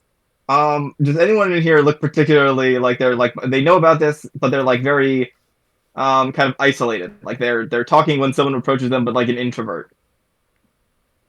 They don't seem generally aware of the plan. Not around you. Most of them are drunk at the moment. Okay, they're drunk though. We're gonna go with that. We're gonna work on this. Okay. I've got a whole day's worth of spells to sling. Any chance? Are you starting a bar fight? No, I'm trying to get. Why would I start a bar fight to get information? Is there What? any chance? Why would I start a bar fight? That's my least favorite thing to do. The least helpful thing in this situation. Sorry, Clint, what? Is there any chance I can go steal some shit from the nobles? Because that sounds like You want to fun. come with me? I mentioned that I'm doing this. Yeah, sure, why not? I'll go just to see this all go down. Time to steal some pocket money. I have a counter offer, Twint. Okay. The Thieves Guild has 12 apprentice assassins for hire. For the low price of starting a bar fight in the Nobles Bar. They do, don't they? Twint, That is. I imagine dollar signs popping up on your eyes right now. All you have to do is convince one of the nobles to start throwing punches. I am gonna. I may help him in this, but first I'm gonna try my second spell of the day, Charm Person. Alright. Oh boy. So anyone seem? Well, they're all drunk, right? And they're all like doing various things. Yeah, Anyone seem of particularly anyone involved in this plan seem of particularly low mental fortitude? Probably like half of them. You want to be real? Among the fact that nobles are the best educated people currently alive, no, not really. But they are all currently drunk, so they're all a little bit dumb right now. Okay. Just shoot out like a person I see. A noble-looking guy. Vicaris the Younger, he looks pretty noble. He's also been eyeing you up since you walked in, sort of sourly staring at you over his beer. Is he? He's not. I'm not fighting him right now. Oh, No, not right now. So the spell. Is Vicaris the older here? No, not at the moment. Or does anyone have on them any Star Steel? I assume not. Not openly. Okay. So I'm going to give a smile to the younger Vicaris, and I'm going to attempt to cast Charm Person on him by the door as I stand by the door, singing the siren song. So he must roll a Alright. Wisdom saving throw. Potentially disadvantage if he is drunk. He is in fact drunk. I somehow managed while trying to move the players to open a different website. I think I might just be misclicking on my bookmarks is the problem. He is not fighting me, so he does not have advantage on this to counteract his disadvantage. Correct. The DC. What even are this man's stats? You've never engaged with this man before in your life. He has a Wisdom of 87. Goddamn. Oh, wild. He's actually immune to the charmed condition on account of being a total prat. Wait, is he? He's not an elf, is he? No, he is not an elf. Okay, I would He's not human. try to set an elf. Okay, but so he Yeah, has to make is a human. he has to make a check with me. Oh, no, I know what he is. I know where to find his stat block. Just tell me when it's my turn. We'll do. We're getting there. Okay. What is... He has to make a wisdom saving throw? Wisdom saving throw. DC 14. With disadvantage if he's drunk. Well, that's I assume disadvantage because he's drunk, but it's not listed in the spell as a drunk. The drunk condition is not listed in the spell.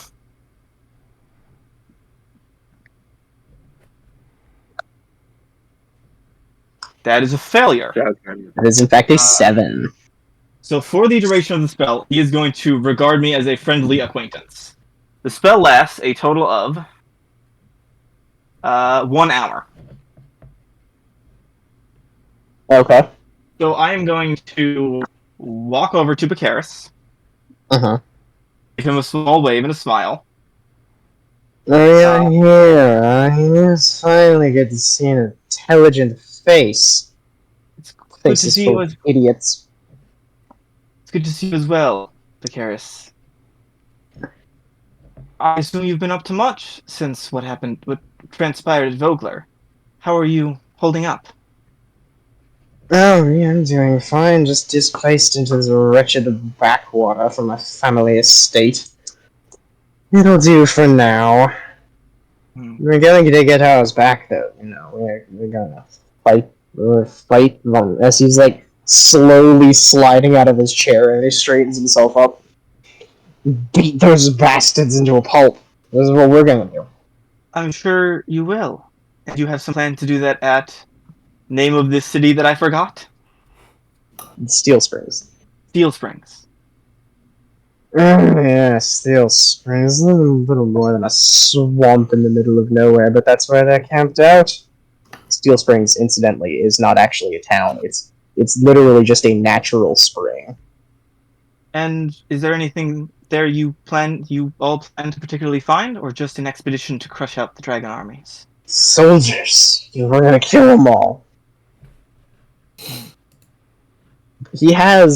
Normally he has a pompadour. It is currently like drooping over one of his eyes at the moment, flopping around as he's like wildly gesticulating. I may have a really bad idea to get my hand on a Star Steel weapon. But I'm not going to tell it to him. So, and you're all strong warriors, these lot. And I kind of look around to everyone. They're practically all muscle and no brains. The first person you see as soon as you look over at the bar is a scrawny weed of a woman in what look like extremely fashionable robes that are basically made of paper. The muscle, no brain, this lot. Well, it happens. Being strong as a noble isn't a particularly bad thing. No, certainly not, but you must also be wise and intelligent. You have to be smarter than the rabble. Much like you are. Now, as strong warriors, I know they have very strong weapons, armor, and things such as that. Six blades among us. Who possesses these blades? I'm curious. Such historians and warriors. That one. He like points across the room. I can't remember his name. That one. He keeps it somewhere. He won't tell us where. Says he has one though. Okay. the man that he is pointing to is an elf. Actually, probably a half elf. He's a half elf who is about 5'3" and maybe 96, 97 pounds if the man's lucky. He's like hunched over a pint glass, sort of guarding it from everyone around him like it's his last living possession while he twitchily sips from it. These people are not okay. See. Well, and your father, he has one too. Do you ever get to practice with it? All the time, better at it than he is. Do you know where The he keeps it? expert in the vault.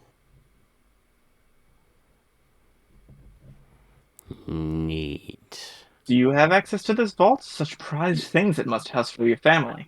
Nah, Barkeep's got the only key. He Hmm. keeps it safe.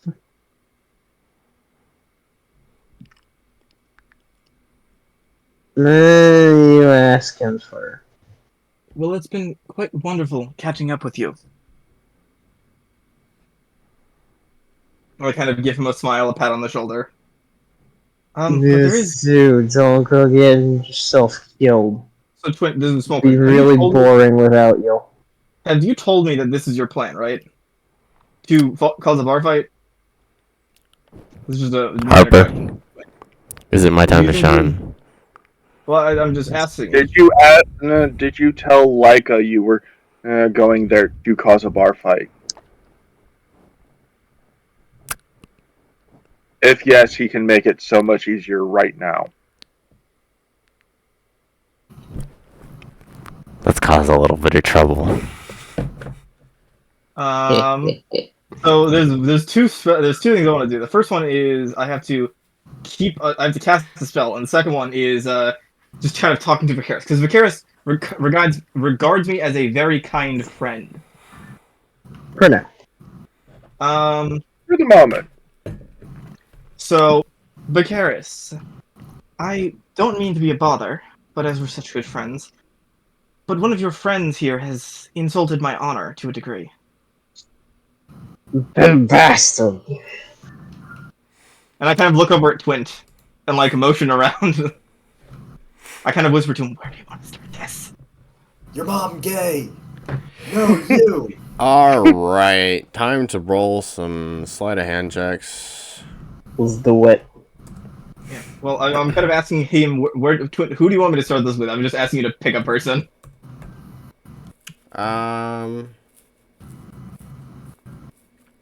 Does I don't know. Fucking Who looks the richest? yeah. Who looks the most assholey about to start a fight? Literally any of them. Who looks the most drunk? Who has the biggest corn purse? That would be a roughly 6-foot-tall human gentleman currently hunched over the bar, nursing 3 drinks at once. How drunk is he? Triple. Man has issues. He is drunk enough that he has a pint, a shot glass, and then a large stein lined up in front of him. And every so often he'll take a drink from one, down a shot, another shot gets put in front of him, and then he'll drain the stein, put it back, it gets refilled, and then a couple seconds later he restarts the cycle. Oh, he is fucked up. He's He could also built have like a truck. monstrous. He probably has monstrous constitution.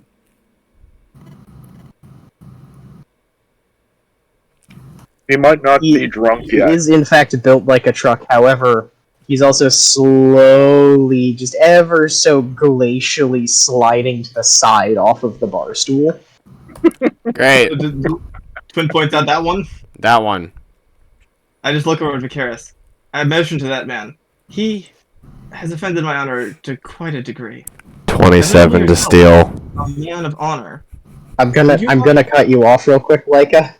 Yes. 2 things happen here. First of all, Twin, you have stolen 7 gold. Cool. 1, 2. Only 7. In the middle of your sentence, Leica, the Karis just like arm on your shoulder, pushes you out of the way. You dickhead! And he just throws his mug at the guy. I am going to, at this point, clear the barkeep and cast a different spell. Okay. I'm going to attempt to cast the second level enchantment, Suggestion, which is the other siren spell I have access to. Awesome. You suggest a course of activity limited to a sentence or two and magically influence a creature that you can see within range that can hear and understand you. Creatures that can't be charmed are immune to this effect. The suggestion must be worded in a manner as to make the course of action sound reasonable. It doesn't have to be reasonable, but to make it sound reasonable. Asking the creature to stab itself, throw itself onto a spear, immolate itself, or do other obviously harmful effects ends the spell. The target must make a wisdom saving throw. On a failed save, it pursues the course of action as you described to the best of its abilities. Suggested course of action can continue for the entire duration. If the suggested activity can be completed in a shorter time, the spell ends when the subject finishes what it is asked to do. So Got it. the young kid, the one that Like was talking to, threw his mug and missed me and hit the guy I was stealing from, correct? Yes. Okay, things are about to get hairy. I will let that play out while I do something, and then I will give you my suggestion. Actually, first, could you just roll that wisdom save on the barkeep? It's 14 still. I'm going to That's a prepare a spell. Well, so he fails. Yes. So the suggestion is along the lines of take anything star steel that you can gain access to out to a place and leave it at night. And the trigger is when it strikes like midnight. Alright, where is the specific place? I will tell you that in DMs. I have to go type a thing real quick. Like I actually Okay. have to. So I'm gonna devil myself while this goes past. Assume I leave the bar as Twint causes chaos. Got it. I am going to leave with Leica dropping a grease spell in the middle of the room. You weren't. Were Oh, you there? no. I thought you were Yeah, at so Ajan getting money. I borrowed 4 gold from Ajan. Uh-huh. I borrowed it from Ajan. I will pay him back when I have the gold. I don't remember you ever going to the bar. But okay. Yes, because I was there to suggest to Twint that that his mission would go easier if he told Leica what it was. I just don't remember you actually saying you went to the bar. Anyway. Time to describe Chaos. chaos. I So leave Twint. with Leica dropping a grease spell in the middle of the room. So Twin, there's a bar fight. Yeah? And everyone in this room is bigger than you. Yeah. What would you like to do in the immediate aftermath of the cup being thrown, just before everyone erupts into chaos? You have about 1 turn. Stealth. Okay. And then movement. You have advantage on the stealth check because you are so small. Okay. And And everyone is so drunk. I also have nimble. You can move through the space of any creature that is of a size larger than you. So I'm just assuming like Are you a medium-sized creature? I am a halfling, so What creature size is a halfling? fuck if I One second. know. I'm pretty sure Yeah. they're medium, but like They're a the small race. are they? I thought they're medium, but at the very bottom of the medium bracket. No, I think Wikidot says they are small. Okay. Right, they are small. Alrighty. Stealth dash 25. Alrighty. You're To super sneaky. where are you dashing? Out the door.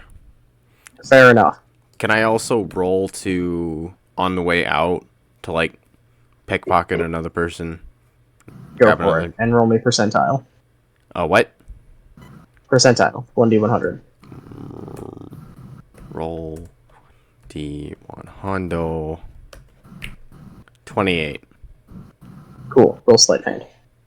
Sick. Plus 11, 27. Cool. You don't manage to steal any money this time, but you do come out with somebody's belt knife. You now have a mundane +1 dagger. Hey. That's kind of neat. Hey. It's very shiny and very sharp. Yes. I have another dagger. Okay. Cool. Alrighty. Weapon. Dagger. Okay. A +1. How do I do that?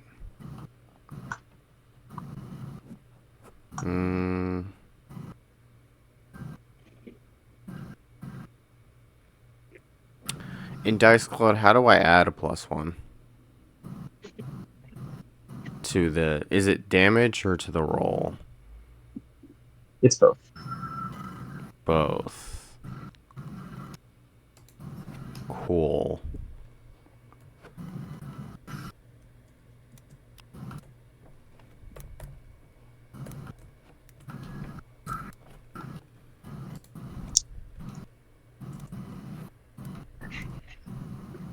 Alright.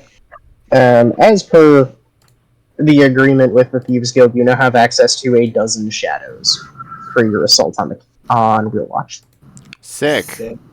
That's exactly what we needed. Yeah. We And have they a literal are team really of good. cutthroats. Mhm. So they are mundane people with some of the skills required to be an assassin rogue. They're not like fully class level, but they have some of the abilities of. Better than the average enough. soldier. Yep. The Thieves Guild seems very keen on retaking Wheel Watch as well, mostly because that's their biggest trade route aside from the docks. Alright. They are, in fact, the road, and they pride themselves on controlling the roads. Alright. Alright, anything else anybody wants to do? Pretty sick. I'm actually gonna go head off, if I may, Uh-huh. to the rest of the mercenaries and kind of let them know what's going on. Alrighty. They've sort of centralized themselves within the refugee camp around the... It's formerly a command tent, but it is now just like the village center where Raven conducts town meetings and whatnot. Yeah. I mean, They're all sort of milling about. Also, Jayev is back, finally. He's wandering around helping them settle down. oh, the Jayab, the edgelord. Yeah, that guy. Oh, God. He snaps to attention when he sees you. Captain? We have a new assignment. Oh? We have work to do. This is a fun one. Oh boy, what are we doing? Retaking Wheelwatch. He just grins. Good. And it's one of the good contracts. Next to kin and all that? Oh, you know it. Let's go. So then we could gather. So if you don't mind helping me gather everyone else so we can let everyone know kind of what's happening. Yeah, sure. I'll get Scratcher too. He jogs off and comes back with all of the like scattered mercenaries and as well as your lieutenant scribe, whose name is Scratcher. Yes. I don't think I've described her yet. So Scratcher is a human soldier, so soldiers build and whatnot. But Yeah. she is kind of neurotic, so she's not great with weapons and whatnot. But she is fantastic at just keeping track of everything. Okay. I'll be honest. She is autistic. She has very high intelligence. She's very, very bad at fighting, however. Hey. So At Her least she's battle using her. equipment is like a clipboard with 16 pages at all times. Just she keeps track of all of the logistics for you. She can also name so many models of train. Yes. And they don't even All of exist. All of them. Actually, her family are sheep farmers, so that's what she knows about. Cool. By So the way, she knows about every breed of sheep that has ever existed. maybe. Probably. You're saying, Ocean? Did we decide on like when it's actually happening? Not specifically. Mm. Basically, next session. Oh, I know that. I'm talking in game. Yeah, So- but it's I would Like, say you have- game, a week is probably like where I we would want it to hope be. less because they're probably gonna. Now that like we have a plan, it's gonna get out sooner rather than later. It's better if we hit sooner rather than later. And then So they're why gonna that one's up to you. Yeah, Continue why don't to we Say Well, 4 days or so. 3 days, 4 days. Yeah. Yeah, it's only going to take about a full day of march to get there. We also have to wait for the grappling hooks. They're very simple tools. Like they're not exactly complicated. So Yeah. They are simple, but There are also 15 people working in that smithy. Yes. we've put in an order for 50 of them. Uh-huh. Give or take, roughly. This is a shop that regularly makes anchors. I think they're going to be fine. yeah. Oh yeah, I'm- anchors are far larger. Yeah, I'm not. Grappling hooks are just small anchors. Yeah, no, it's melt the metal, dump it into the mold, cool it off, and go on to the next one. Yeah, they're not making like high forged steel here. It's literally just gonna take a couple days. It's gonna take like 2 or 3 days, probably 3. Maybe. Probably If 2. that. I've watched guys on Forge and Fire make swords in 2 days, so Yeah, Exactly. you can make grappling hooks pretty quickly. it's going to be fine, basically. Yeah. Okay. So basically, I'm not gonna say exactly what I would say, but I'm just gonna quick rundown of kind of what happens. Once everyone's around, I basically let everyone know, we have a new assignment, and we're getting paid. I'm sure everyone loves to hear that. They're all very excited for that bit. Always, always. The other part is it's gonna be in a couple days. In game, I'm sure I know which day it is, IRL, but you haven't figured that shit out yet. So whatever. It's happening on Tuesday. Yeah, something like It's happening that. on Thursday. Yeah. And We're basically, going to like, do the Tolkien thing of, it's not actually in English, but we're going to use English anyway. yeah. Yeah. And I tell them basically get their gear up to spec, ready to go. Weapons, armor, prep stuff, whatever you gotta do. Go get that prepped, sharpened, ready, cleaned. It's gonna be a busy one. This kind of contract, obviously, as mentioned to what's his face. This is one of the next of kin ones. Uh-huh. So it's gonna be a little bit more dangerous, but that's why the pay's premium. And yeah, pretty much train They- up. Yeah. They're very excited for the paycheck. Oh, I'm sure they are. It's a good one. Get prepped, train, do what you gotta do, get back into shape. You got a couple of days. But that's pretty much what I tell them. Mhm. I don't tell them exactly what's happening, not yet, because I don't want it to get out to Right. too many people. But we got an assignment. This is good. Yeah. Somewhere in the crowd, while you're addressing them, you do spot the couple that you married several days ago, currently holding hands, looking very excited to get on with the fighting. Good. And I think, was it 3 days or is it a week? I don't know. I think they'll still have their marriage buff, I think. I usually, I'll be honest with you, Huh? I use ceremony so little in my games, I usually just let it run for a year.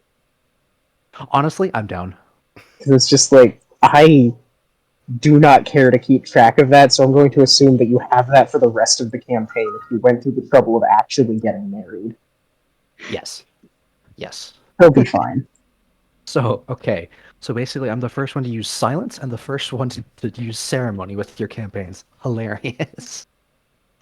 You're not the first one to use silence, but you're the only person to use it to any actual effect.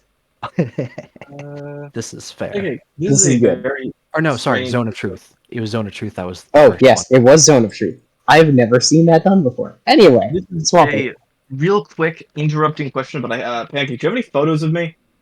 Like half passable photos of me? I have several. Yes. Could you text those to me? Would you like the ones with garbage or the ones with ducks? Like a front face, whatever looks more professional. You know, I know what you're after. I have pictures of you with garbage and pictures of you with ducks.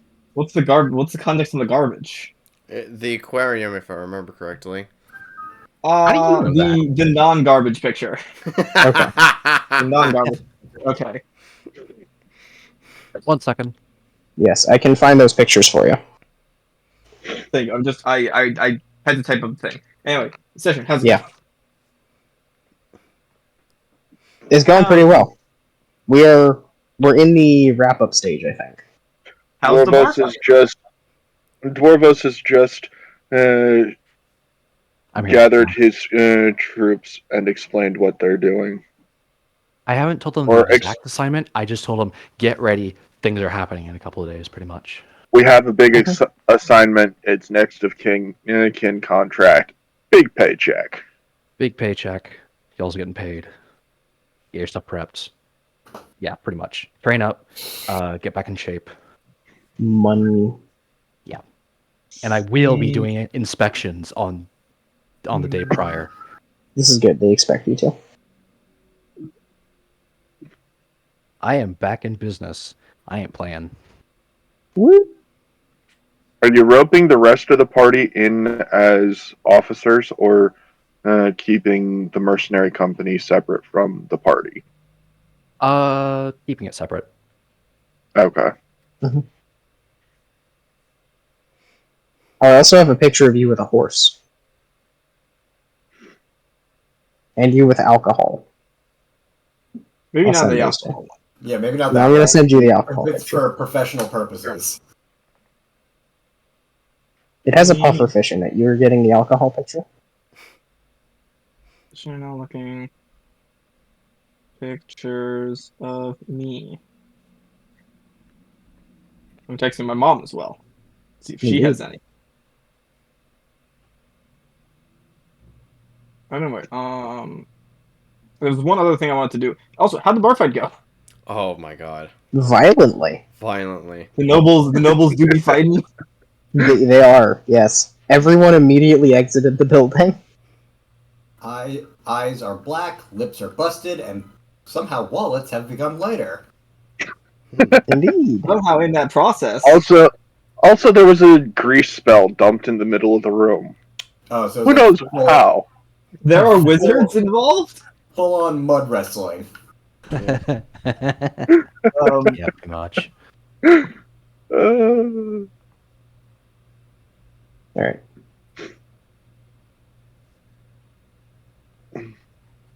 Hmm. Grease I have is so much fun. those pictures of you.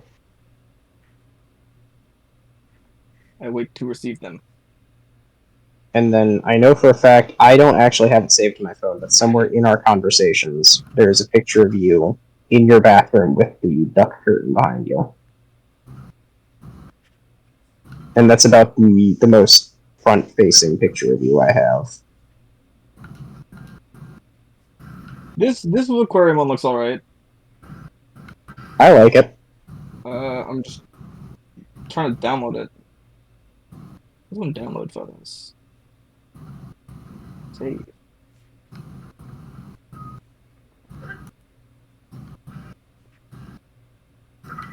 Um.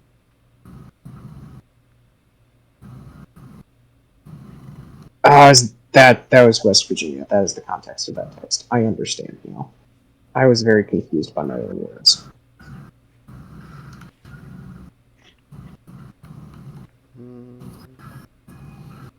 The question: do I have a single photo of me in my phone? Probably not.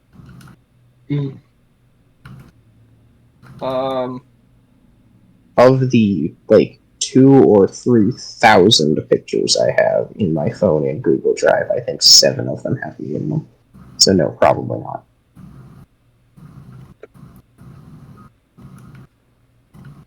I actively delete photos myself, so I understand. Dang!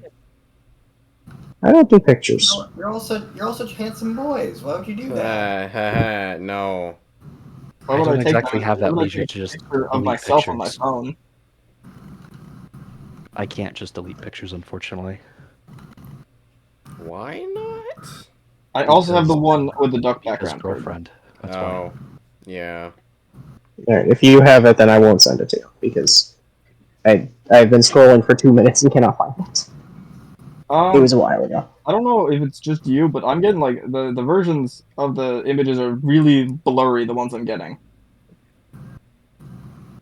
I have no idea. They're pretty crisp on my end. Send one over Discord. If you could. Over Discord or yeah, your messages might be screwing with them. Yeah, the Either- messages app generally either compresses photos. Discord Yeah. doesn't automatically. Go through Discord or like email it. I mean, like, I do not have a 4K camera on my phone. The picture does not suck. No, but like unreasonably, like they're very blurry on the way. Oh, on no. the, Are we talking like iPhone 4 with a cracked screen, sort of blurry? like, I will text you back the photo you sent me.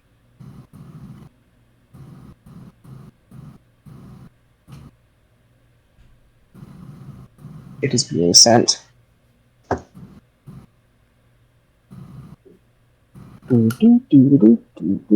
I need a new phone. This one is too slow. There we go. Like this is the quality of photo I received from you. I'm assuming we're basically done with the session. I was At the gonna, moment. if possible, go talk to the not the trash one, the other aquarium one, the stingray one. Okay, I can send you that one as well. Does anyone else want to do anything? I was hoping to go talk to. Oh the yeah, it local- did not look like that on my end. Discord it is? I guess so. the other aquarium one. And then I was also planning on talking to the people of Vogler, like that want to participate in the raid. Okay, how are what do they you want to looking? talk to them about? First off, how many are there, and what's their like status? There are about 20 of them. And their status is generally disgruntled and angry. And looking forward to bash some skulls in. How like well trained are they looking? They look like fishermen, so they're in very good shape. But they're not exactly combatants. Most of them, for weapons, are legitimately using tridents and nets, because those are about all they know how to use. That's not even a bad option. That's like gladiator style. I was about to say the That's same thing. this is okay. I'm going Oh. to, if possible, I'm going to see what I can do in the few days we have about taking them to the. I forget what the title is. The something of Gerd, like the magistrate or something of Gerd. Ah. Yes, take them to the That- paddock of Gerd and see the bailiff. I was going to take them to the bailiff of Gerd and see if we can have something done about them learning a little bit more how to fight people in armor and defend themselves. Yeah, that's fair. I Over can't there. remember. Did I have you rolling proficiency die for the glaive? You have me rolling a d8 whenever I do the glaive. Got it. Did I tell you what the upper limit of that was? Because I have it written down somewhere, but I can't look for it right now. The limit I have it written down, it is when I open my character sheet to the proper page. I believe it's written down as 50. Okay. Yes. Rolling glaive proficiency, 7 out of 50. Got it. If you would like to do the training with them, you may roll proficiency die 3 times. Sure, I will do that. Again. The bailiff is very excited to teach people how to stab someone with a trident. Oh, I'm sure they are. They like teaching, especially because isn't Gerd all about teaching the weak to defend themselves? Oh yeah, no, they're all about this, 100%. Like, practically prancing in flames, like, I get to stab somebody! That's a 13 total, and I will add that to my efficiency. It's going to go up to 20 out of 50. Cool. And yeah, basically I brought them the people they're all about. These are the defenseless people that had their home ripped away from them. This is what Yes. Kurt's about. Let's go, Oh, Kurt, yes. baby. This is going well. Let's go, Kurt. Alrighty. But then that's all I wanted to do. Oh, other than I have to get you the instructions for what I was going to tell that guy to do Yeah. with his suggestion. The general along the lines of it is I'm telling him to grab any starsteel that from the vault, or that I was going to say it's to grab any starsteel things or weapons that are from the vault or readily accessible to him. Carry them out to the beach. I was going to say drop them in the water and return home. The return home being so that he does not like break suggestion while he's standing out at the beach. Fair enough.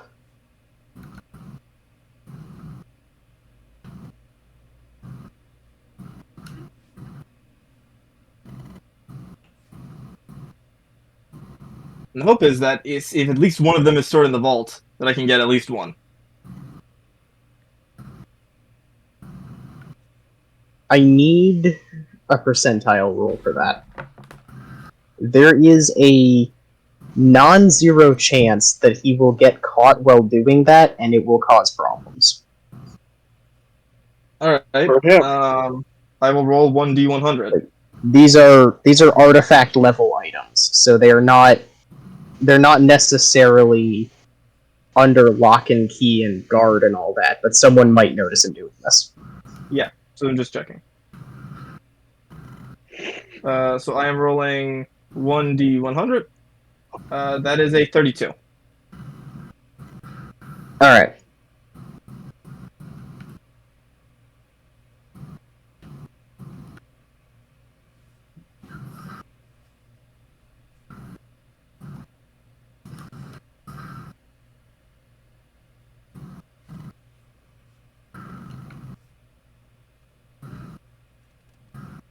I think the result of that is going to be...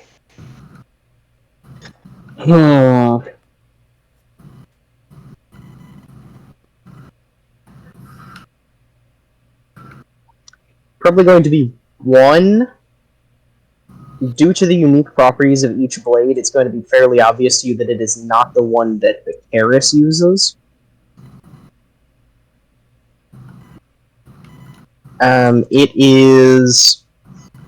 It uses an arming sword, right? So it's like a little bit shorter than a regular longsword.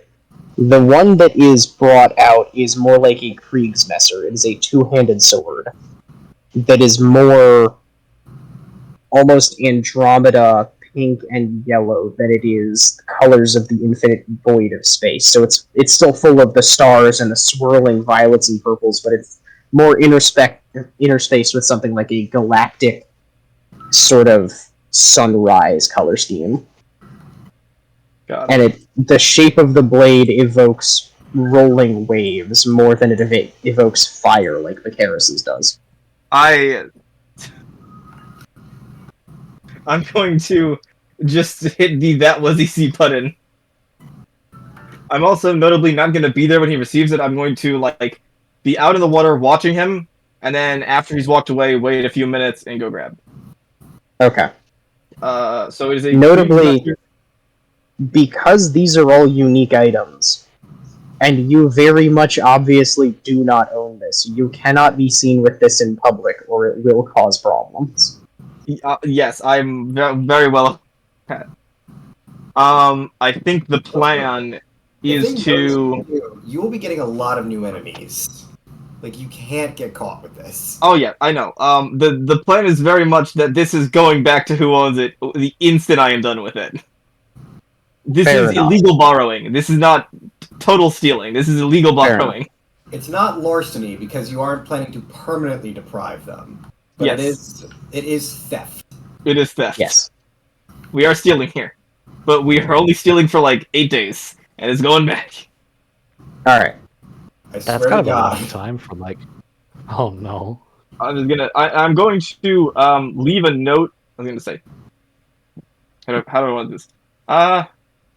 I can ask someone random to write me like a pretty weird note with friends, right? Like a vague note. Like, hey, can you write this down for me? Yeah, sure. I'm gonna ask someone to write down for me on just kind of a note and put it down. A letter on the beach, basically where they deposited it, that says it will be returned in time. Do not spend your resources looking for it shall return to you. Maybe not on the beach, but in the like Where he Alright. some random peasant Somewhere- walks into the bar and leaves the letter on the bar. No, it's a fine. bar stool or something. It's Leaving- fine. I understand what we're after here. I know what to do with this. Yeah, basically, I'm leaving a note so that I'm leaving some kind of note not written by myself saying that this thing will be returned to you. I'm not taking it forever. Because the hope is that I can prevent them from like divining where the fuck it is or finding someone that can for like 8 days. There's still probably going to be a nuclear reaction to this, but what I'm going to do is I'm going to covered in cloth. I'm going to walk it. I'm going to swim it out the river and towards one of the walls of Kalaman on the outside, and Okay. I am going to kind of bury it by the beach Okay. in cloth.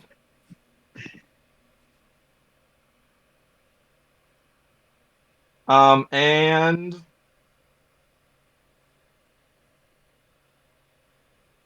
yeah, that's what I'm doing. All right. Oh, yeah, I was not expecting to get one of these. Pancake, were you expecting me to do this? I never come into these sessions expecting you to do anything other than what I need you to do to progress the story. Everything else is just bonus. So, To be clear, this is the kind of thing that makes me happy. Because you as a player saw, I have this resource and need this thing. How can I use this situation to my advantage? And you proceeded to bullcrap the hell out of everyone in this situation, and I love you for it. Thank you. I was Yeah. really expecting this to go wrong, but Swampy, So was I. beautifully done. Beautifully done. Beautifully done D&D bullshit. There will absolutely be fallout from this, but there's no reason that wouldn't work. So, Correct. here And we are. there's no reason the Fallout cannot wait 3 or 4 days. That's all I'm saying. We'll see. We'll see. We're gonna hope that it can wait 3 or 4 days. If not, it's buried. And Kalaman probably would let me go to the siege if I was arrested anyway. Maybe. That's the hope. Maybe. The hope is that Kalaman will say, I hope so. okay, you can go to the siege. Gel later. We'll find out next time on Dragon Ball Z. No. Oh my gosh. Alright. So, y'all have fun with that? Yeah. I'm just waiting for the brick to fall. Oh, it will. Right. Don't worry. Several Okay. bricks will be falling. And I will be hit by many of them. Yeah. And so will all of you. Yeah, I just have a feeling it's like days later it's gonna be like we're gonna find you in a prison cell and just be like, yep. That tracks. This Yeah. tracks. Saw that one coming. Yep. I was like, Oh, at first I thought it was gonna be Twin, but this It makes had more chromatic. sense. You think Twin would get caught? No. Oh, there goes Ocean. There. Now he's back. There we go. Hi, Hey, Ocean. Hi. life is all about riding the waves. And I needed Starsteel, and I saw Starsteel. So I did everything I could to make it in my hands. I cannot fault you for this. You've done well. Small thing. Uh-huh. I already had chromatic orb. Good job. Congrats, proud you of have you. another one. You have another one that will not consume a spell slot. Another one. Another one. Another one. Yep. Okay. One more. In addition. Alright. Yeah, but yeah, is that... Do we think we're going to call the session there? Probably. Yeah, yes. probably. Good. All Alright. right, I'm gonna dip. I got an early Sounds morning, so Yep. Good good night, That's folks. fine. Yep. Good night. Have a good one. Yep. You as well. Sleep well. I'm gonna start running nightmare missions now. Ooh. Do you want to move over to the stack? Yes. Yes. Yeah. All right.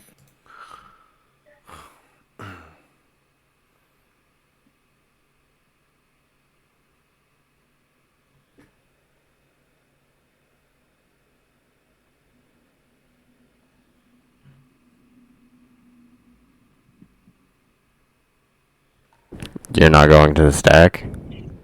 I am going to the stack. I'm just doing inventory management first. Ah, fair enough.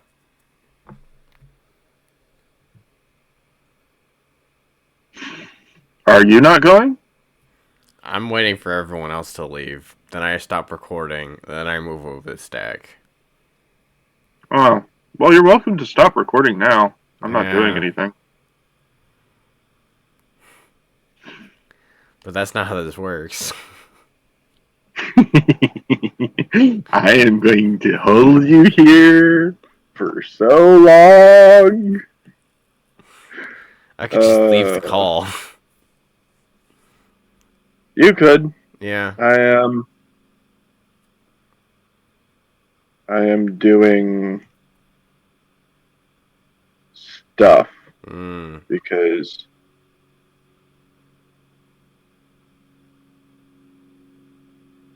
stuff and things. Mm. Okay. I am now done. I am leaving now. Okay.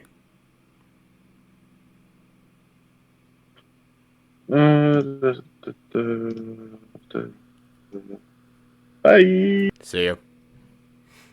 Alright, that's all, folks.